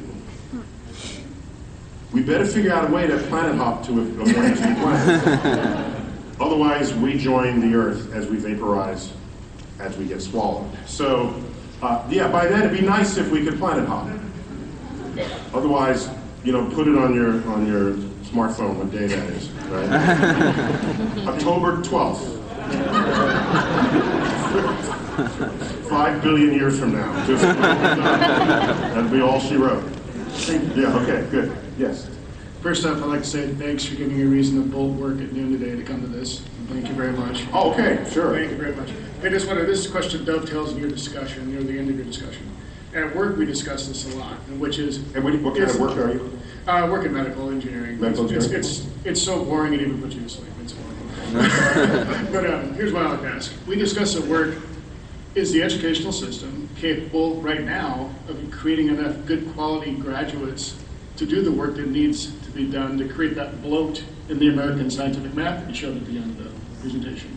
Because we at work sometimes think, no, it's not happening. Yeah, okay, so that's the natural way to think about it, to solve problems. You say, we need more scientists, let's make more science teachers. Or let's improve the science instruction. That's sort of A goes to B thinking. But how about A to B to C to D thinking? That tends to be less discussed because it's the tangibility of each point becomes harder to quantify. I claim that the problem is not educating the next generation of children. Because, as I've said many times, children are born scientifically curious about the world around them. We don't use the word science when we describe them turning over rocks and plucking petals off of flowers, and we don't say that it's science, but that's what it is. There's something they've never seen before, and they probe it. And they're curious if there's something they've never seen about it before. All right, so I'm not worried about the kids. I'm worried about scientifically illiterate adults who are in charge, who wield resources, who wield opportunity and money. And so what I would claim is, you put a big mission statement out front, like we're going to the moon. This would be all of space is going to become our backyard, something such as that. Then you throw some goals in there. We want to sort of be walking on Mars by a certain, we want to mine an asteroid by a certain time. We want to visit Venus, see what's happening there. We want to go ice fishing on Europa, see if fish swim under the ice, all right? Each one of those requires frontier science to be had, to be discovered, to be patented. And every time some new discovery is made, it makes headlines. That's what happened in the 60s. First spacewalk, first docking, first mission to the moon, first, every one of those became a headline. You have those headlines, you won't need special allocated STEM programs to get people interested in science. They'd be climbing over each other because they want to be a part of that future. It's not good enough just to have more scientists in the pipeline if by the time they step out of the pipeline, there's nothing there for them to go to. You have the big vision, led by government. Governments do big expensive things that don't have the return on the dollar fast enough for a quarterly report or an annual report. The first Europeans to the New World were not the Dutch East India Trading Company. It was Queen Isabella sending a Columbus. Columbus found where the trade winds are, the hostiles and the friendlies, and he tracked the whole thing. Meanwhile, Queen Isabella said, oh, by the way, Chris, here's a satchel of Spanish flags. You know what to do with them. So Spain gains land. Yes, it was hegemonistically driven, but it doesn't change the fact that the first investment was a longer-term baseline that a nation with foresight can do trivially. But you can't expect companies to do that. Once the maps were drawn, you hand them over to private enterprise, then the Dutch East India Trading Company comes, and all the world trade routes are established. So great role for private enterprise in space, but not leading the space frontier. Coming in after, once the profit margins are established and the risks are quantified. Then you've got it. And people say, well, SpaceX is going to be the next NASA. No! No! How's that going to work? SpaceX, oh, I would send the first spaceship to Mars, and I'm a venture capital. Okay, what's that going to cost? I don't know, but a lot. Is it dangerous? Yes. Will people die? Probably. What's my return on investment? I have no idea, probably nothing initially. You can't establish a capital market valuation of that first step. But a nation can, because a nation in its own mind is going to be there forever. So it can make the long-term investment in itself. So that's my emoted answer.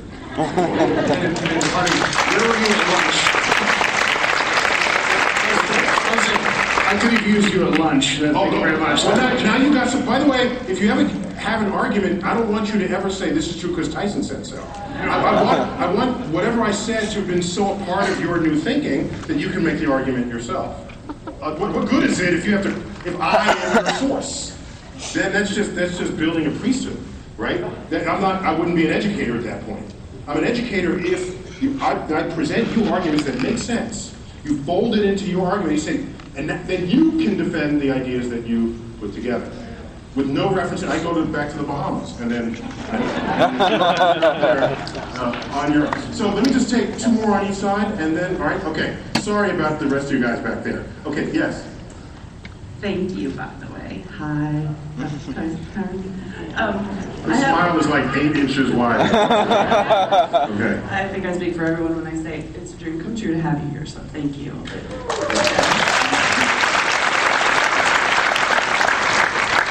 I actually have a torn ACL, but I didn't let that stop me from coming to see the sexiest astrophysicist there ever will be, so. I'm honored that you risked the health of your ACL. So I apologize for running into people in the off balance. First of all, thank you for doing Cosmos. It sparked an interest in science in my daughter, and probably a lot of other kids out there who maybe weren't interested or didn't think it was okay to be interested in it, or that it was cool to be interested in it. And now you've made it very cool. You are a huge impact on my daughter's life. She's 10, 5th grade. And she talks a lot about science, talks a lot about you. We watched Cosmos last spring, glued to the TV, and it was a big deal. She's a girl, so her demographic is such that not a lot of girls in science, especially in this country, which I want that to change, of course. And also, she happens to be half African American, so the world sees her as black alone, and they don't see her white side. So she deals with that demographic as well, and is very aware of that. And I guess I've got a couple of questions. I want to know what I can do as a parent to encourage her to continue to seek out science, to continue to seek out answers to the questions she has, and to support that spark that you've so brilliantly lit with doing Cosmos. And I would say that for many people, it wasn't so much lighting a spark, but fanning a flame that maybe had gone to embers, but the embers are still burning at some level. I was happy to be the fan for that, to get them ignited. I would say for a girl at age 10, that's still early enough that she can, I think the social forces are not fully against her yet at age 10 relative to full up middle school or certainly high school. I think at the end of the day, is what is your susceptibility to peer pressure, if the peer pressure is something opposite what is good for the person and for the world. And I'm happy to say that I have been identified by communities that are identified by other people as cool, right? And so science is not the nerdy thing anymore, it's actually cool. There's a website which has 15 million, the Facebook page, which has 15, is probably 17 million followers by now, IFLS. Do you know IFLS?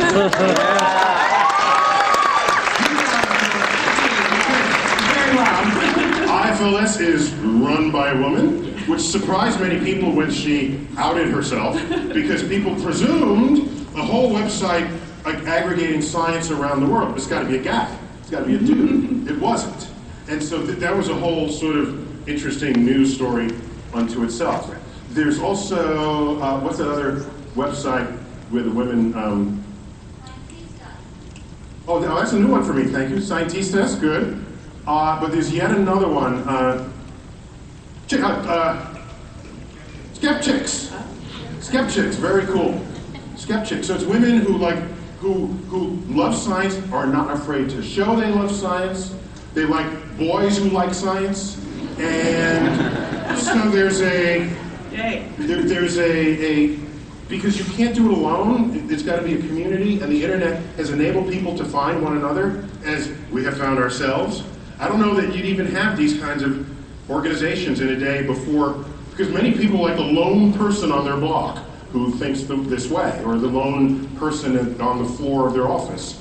And you can find each other via the internet. So I actually have very high hopes for a 10-year-old girl today, given the landscape that I see and that I've contributed to. So just stay vigilant, but don't try to think you need any special solution. I think they're all around us.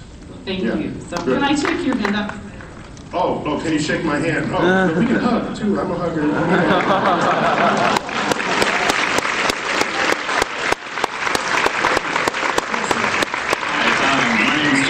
I'm a biology professor at one of our... By the way, no, I didn't mean to interrupt. Yeah, no.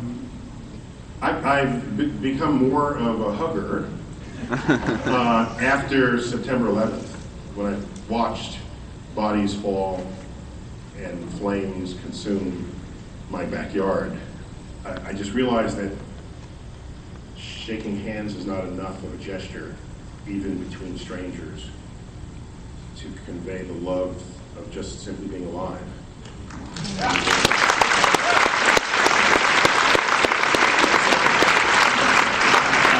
I'm a biology professor at one of our universities here, and I just have a comment. Biologists are second worst compared with geologists for really big names for things. True.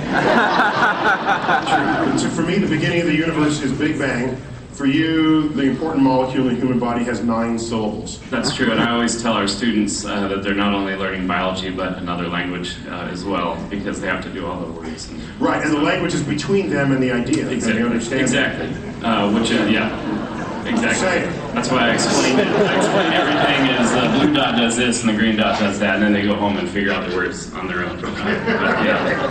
So I just have a comment and an invitation, actually. The comment is, I know why there's a hummingbird on the Darwin... You do? I do. Whoa! Yes. Whoa! Yeah. Enlighten me, so I don't have to keep making fun of the artist who So Darwin, on the voyage of the Beagle, went around the world, and when he was in, I think, New Zealand or somewhere in the South Pacific, maybe New Guinea, there was a flower that was a long red tube, and nobody knew who pollinated it. And that was an episode of Cosmos. He reasoned that would be it, and they found it later. Wait, but the beak of that hummingbird was that flower matched that? It matched it exactly, so he predicted. Oh, fun! He predicted the hummingbird.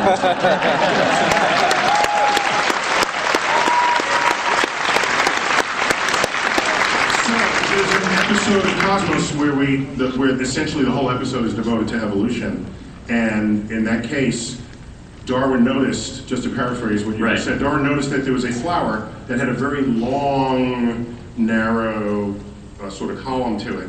And in order for it to be pollinated, it would require some kind of creature that would have some kind of proboscis long enough to reach that far. Right. And at the time, no one had seen any such animal. So he made the prediction that, oh no, but it was a moth that does it, not a hummingbird. I think it was a hummingbird on one of them. There's a moth too. Okay, in Cosmos it was a moth. No, but so I will definitely go back and check on this. So thanks for calling that out.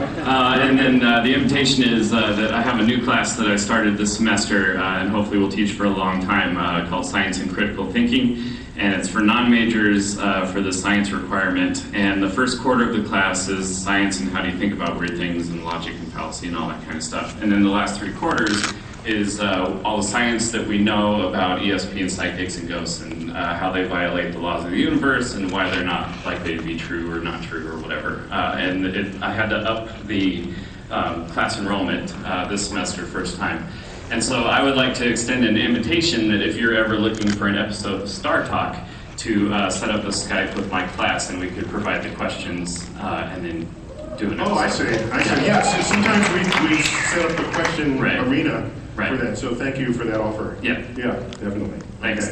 Okay. Yes, over here, sir. The last two questions. Yes, go. I'm a grad student studying entomology.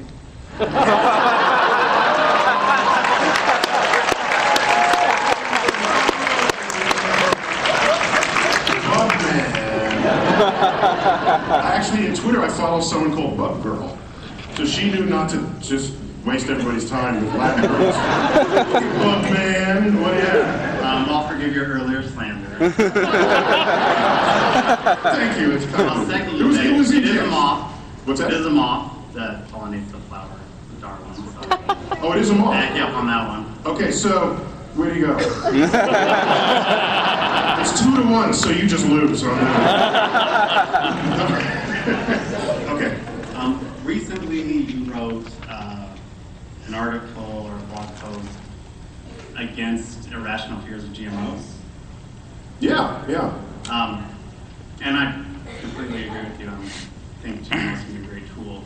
Actually, I never actually said that. I was very careful with what I said, and it was interesting to see how people, depending on their prior state of mind, interpreted what I said.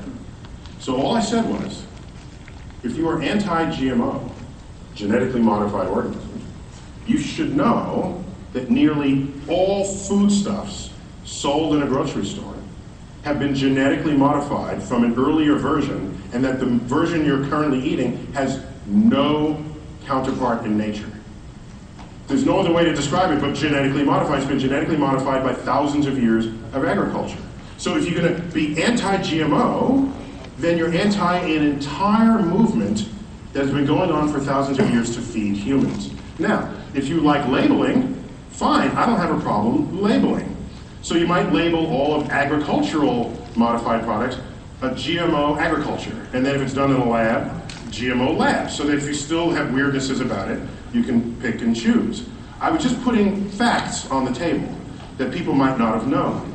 And what happened was, people reacted to it saying, oh, are you a shill for Monsanto? Are you this? And all of the people, I think it was mostly sort of liberal left, jumped all over me for saying, and they said, oh, it's not the same. They said, there are no fields of seedless watermelons in the wild, okay? There are no herds of wandering milk cows terrorizing the countryside.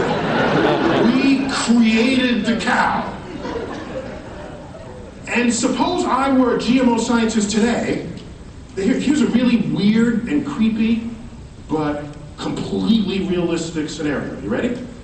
It's 2014, and all the milk sold in the grocery store is human breast milk.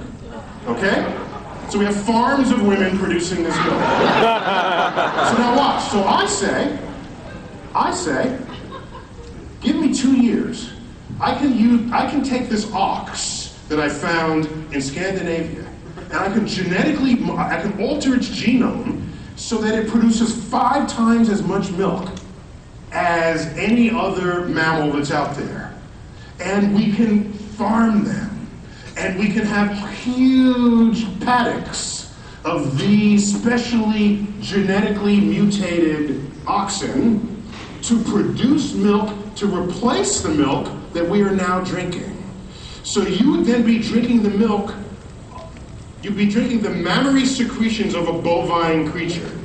And I will bottle it, I will container it, and you will buy it. Some of you might get sick, so you'll figure out who you are on your own. And then I'll make a version of that where the lactose, because it's bovine lactose, is sort of pre-digested, so that'll be okay for you. And we'll have all kinds of derivative products of it. I will make ice cream out of it, and butter, and whipped cream, and yogurt, and I'll do all of this and just give me 2 years.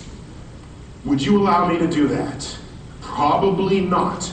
And the most offensive idea in there is that you're going to turn humans from drinking human milk to humans from drinking milk of a whole other species. That would freak everybody out. Yet that's exactly what we're all doing now, and we're okay with that. So,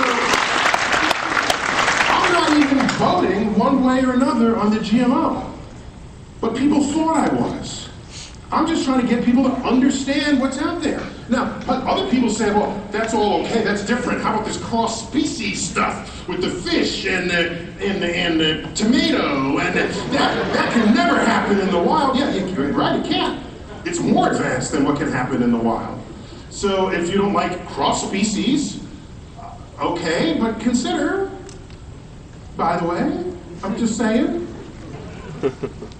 it's common for many people, particularly religious people, to think that humans are some special, perfect form of life on Earth. Yet, if you are a roadside bomb in Iraq and you lose your leg never grows back in the wheelchair. Whereas, a newt can regenerate a foot. A newt! So, let's find out what gene that is in a newt. A newt is a vertebrate, we're a vertebrate. Okay, let's find that gene, put it in a human, maybe we'll find it an occasion to regrow a foot or a leg. Are you going to object to that because it's cross-species? Consider also, what does it even mean to be cross-species when we have, 40% identical DNA with a yeast cell? It has no meaning. When you look at the commonality of DNA among all life on Earth, to say, oh, we mustn't cross a species with another species. We are already crossbred with all other life on Earth. Do you know we and mushrooms are genetically closer related to each other than either one of us are related to green plants? That could be why mushrooms talk to you, you know? Green plants can make you high, but mushrooms is a whole other kind of relationship with your mind. So I was just trying to educate the public, and people chose sides and battled and argued, and accusations went out, and I was intrigued by that. In fact, I'm quite a bit disappointed, actually. But go on, I don't even know what question you were asking.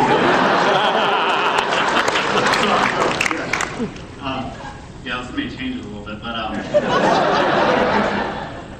recently, in the past couple of years, the population of monarch butterflies has decreased by about 90%. And it's been suggested that it's likely due to Roundup being used on Roundup-ready GMO crops. Mm-hmm. And I suspect that that's probably going to be used to argue against the use of GMOs completely.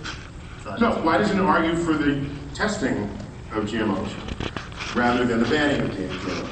You test it to see what effects it has, as best as is possible. You do that for any new food. Is the food affecting the environment? Is it affecting the animal population? Is it healthy for you? Does it have side effects? That's kind of what the FDA is supposed to do. And maybe you throw in some EPA, a new department in the EPA to handle that. But is that a reason to ban an entire? I'm really just asking the question. If that's enough reason for you to say, let us stop all of this, no matter what comes out of it, because of this one case that really should be looked into and should have really been studied in advance of releasing the product, that's one way of governance, I guess. Ban everything because one thing goes wrong. I don't know, that's not how I think of solving problems. I think of, you test it. That's what testing is all about. And so, also, Monsanto is a 91% monopoly. We've known since, the 1920s that monopolies really aren't very good things for competition.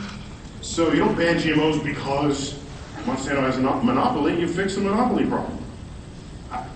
Isn't that's the problem, fix that, fix that.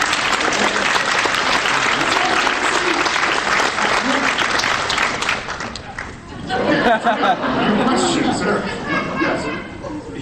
You really just answered it, because I was going to ask you what your rebuttal would be to somebody who's making that argument.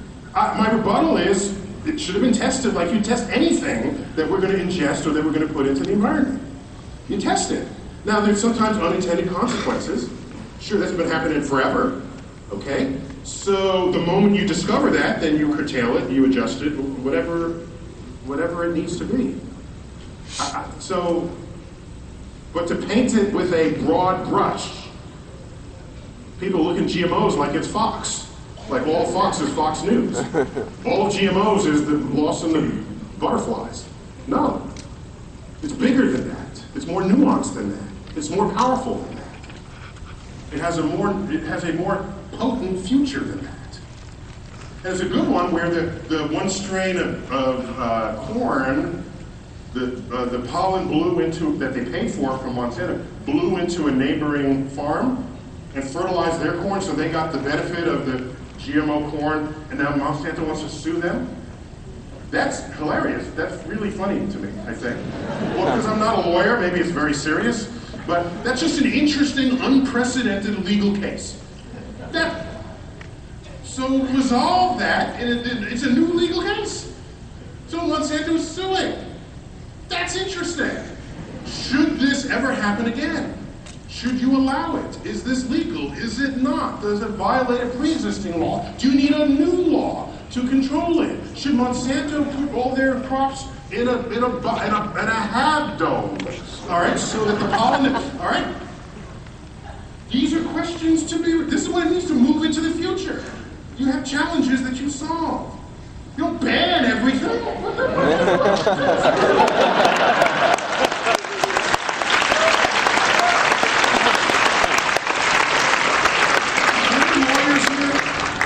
Wouldn't that Monsanto case be an interesting case? It's without precedent.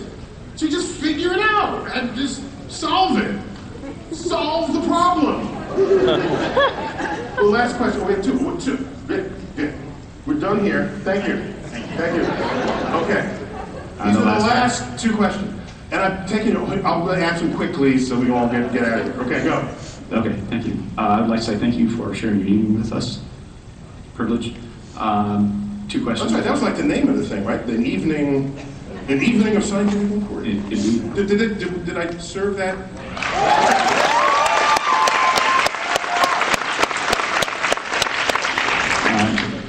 I'm going to cheat and ask two questions. The nice lady behind me wanted to know why, despite the fact that you're generally not doing this in any capacity, sharing an evening with a bunch of skeptics, she wanted to know why. And I thought it was a great question, so I thought I'd ask it on her behalf. And then my question is, to the effort of reducing carbon in our atmosphere, hydro is kind of at capacity, and solar photovoltaic and thermal and wind appear to be the only real growth pieces. And a handicap I see for them is off-peak storage. And I see a lot of interesting articles about solar and wind, but I see very little about what they're going to do to store that energy for off-peak or for transportation usage. For instance, rail, trucking, transportation, otherwise. Yeah, so let me go to your first question about why am I resistant. I thought I had answered that. I just said that I have very little, I don't know that I can make as much of a difference in your lives as I could in a room full of Baptist ministers, for example, or a room full of, I mean, they're communities of people who have actually invited me. And if I'm going to pick a room full of Baptist ministers or a room full of skeptics, I think my message is more potent to a room of Baptist ministers than it would be for you guys. And I also have a soft spot for completely forgotten demographics in the world. So there's a Rahway State Penitentiary in New Jersey. I'm thinking of taking an episode of Star Talk to the penitentiary. There's one of these college programs they have there. And so it's just saying, so I think you guys need me the least. And so that's why, and plus you have others who have written books on skepticism. It's not what I do. I write books on the universe and on space. So I don't need to step on their toes. They've got a whole thing going. They're editors of magazines on this stuff. And I'm a big supporter of the skeptics movement, don't get me wrong. I mean, I probably donate more money to skeptical organizations than anything else that I do. Then why are you during this moment?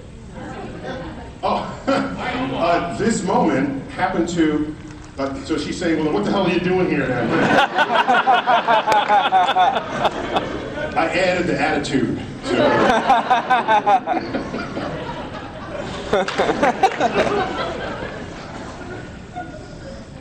Yes, please. Why us? I've just come off of a multi-city, I guess tour is what it would be called, talking about science literacy. And this Nebraska invitation landed exactly on my trip back home. So I left Portland this morning. So we got lucky. Okay, stop right here, and I'm leaving at 4 o'clock tomorrow morning to continue home. So you guys fit really smoothly, and so it just worked. If it was something out of, I would have just said, no, here's the 7 other people who should do this. And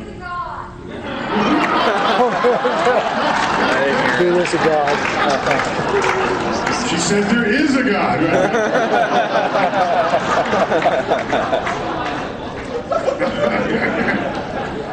So that was the first question. The second question is a very important one in the future of energy.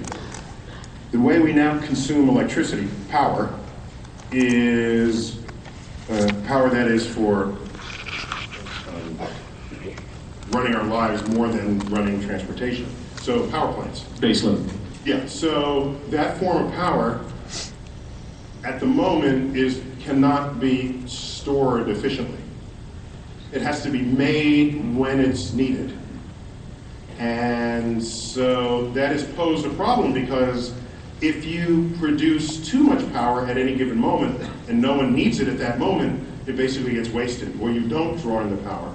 And the real way to do this is get as much power as you can from as many ways as you can, and then it's available whenever you need it. Our technology has lagged behind the storage solution relative to the production solution. And if we were in an innovation nation, we'd have people in their sleep trying to dream up solutions to this. But if I don't feel that we're in the innovation nation today as we once were, so we have people waiting for someone else to solve this. My guess is that it'll be solved in Germany or in China, and not in America, and they will set the price for the energy storage devices that we buy, which is not the America I remember, but science and technology, it's not attached genetically to any one country or culture, because that's why it's science, and it can move wherever it needs to move. Is there a particular technology you believe has emerging potential? I've only read cursorily on this. There's something called salt domes that I've heard about that are very well insulating cavities. We can heat water and keep the hot water there for weeks or months, and use that to drive get a thermocouple to get energy differences from the hot water to elsewhere. That's low tech, it seems to me. I'd be looking for a high tech solution just because I'm a tech guy. Just so you understand where I'm coming from. You go back 110 years or so, New York City, horse-drawn carriages were everywhere. The car wasn't quite in common use. There would be a novelty if you saw it on the street. Horses were pooping everywhere. Flies were everywhere. Even as late as when I was growing up, it would not be unusual to see flies everywhere on the food in the delicatessen. You just brush it away, they'd cut the meat, and they'd hand it to you. Today, if you saw that many flies on your meat, you wouldn't even go in. That's how far we've come relative to the sanitation of flies. Back then, flies would be reproducing in the horse poo, and so people were thinking, well, maybe we can put a different chemical in their feed. That way, when it comes out the other side, the flies won't like it, and that'll reduce the fly population. Okay? So there's a whole research into this. And you know what ultimately solved it? The car. The car solved it.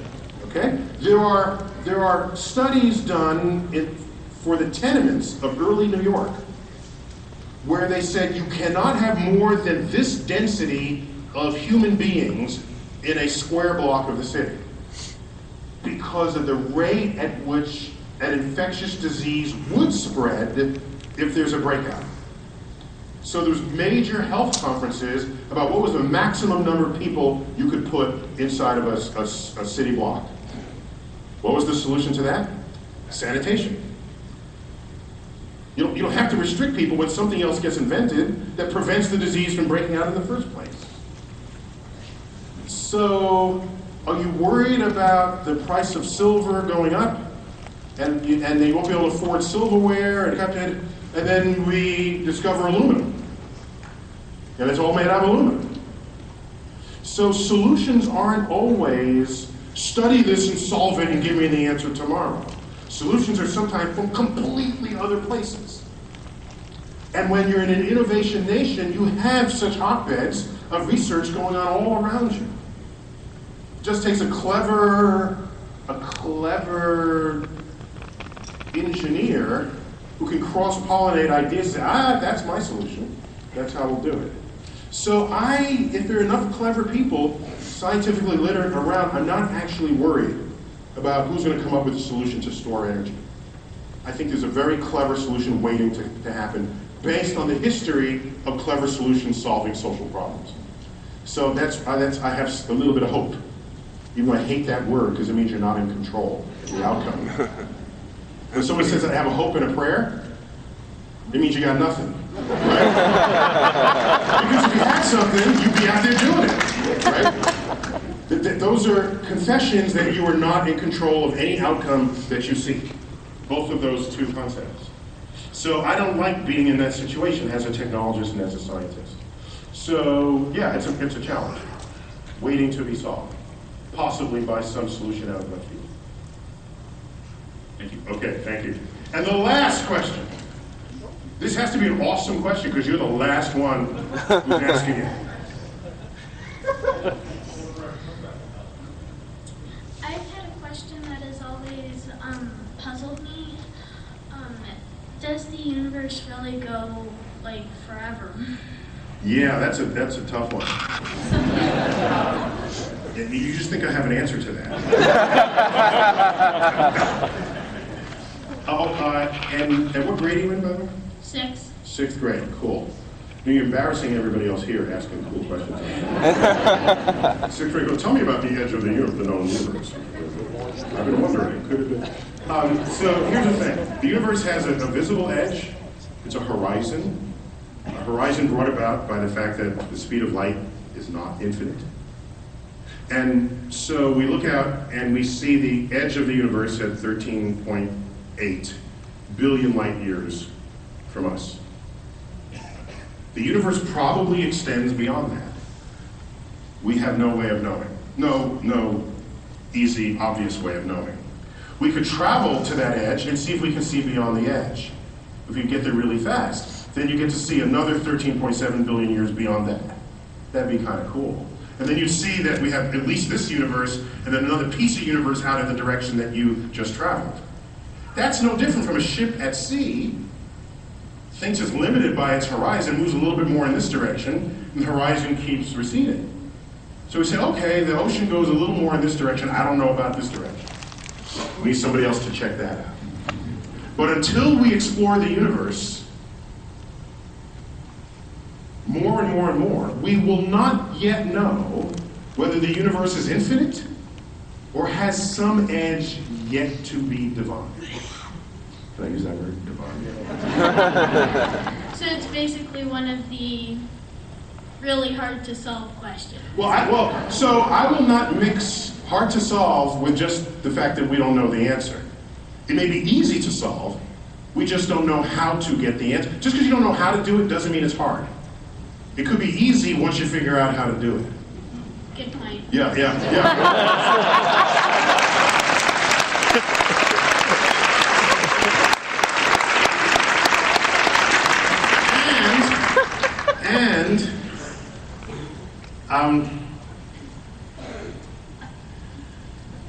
The questions that I think are the hardest, just to completely mess with your head today. By the way, you supposed to have school today? No. How come? Okay, so if you need like a hall pass or something, I'll write one for you. So for me, the hardest question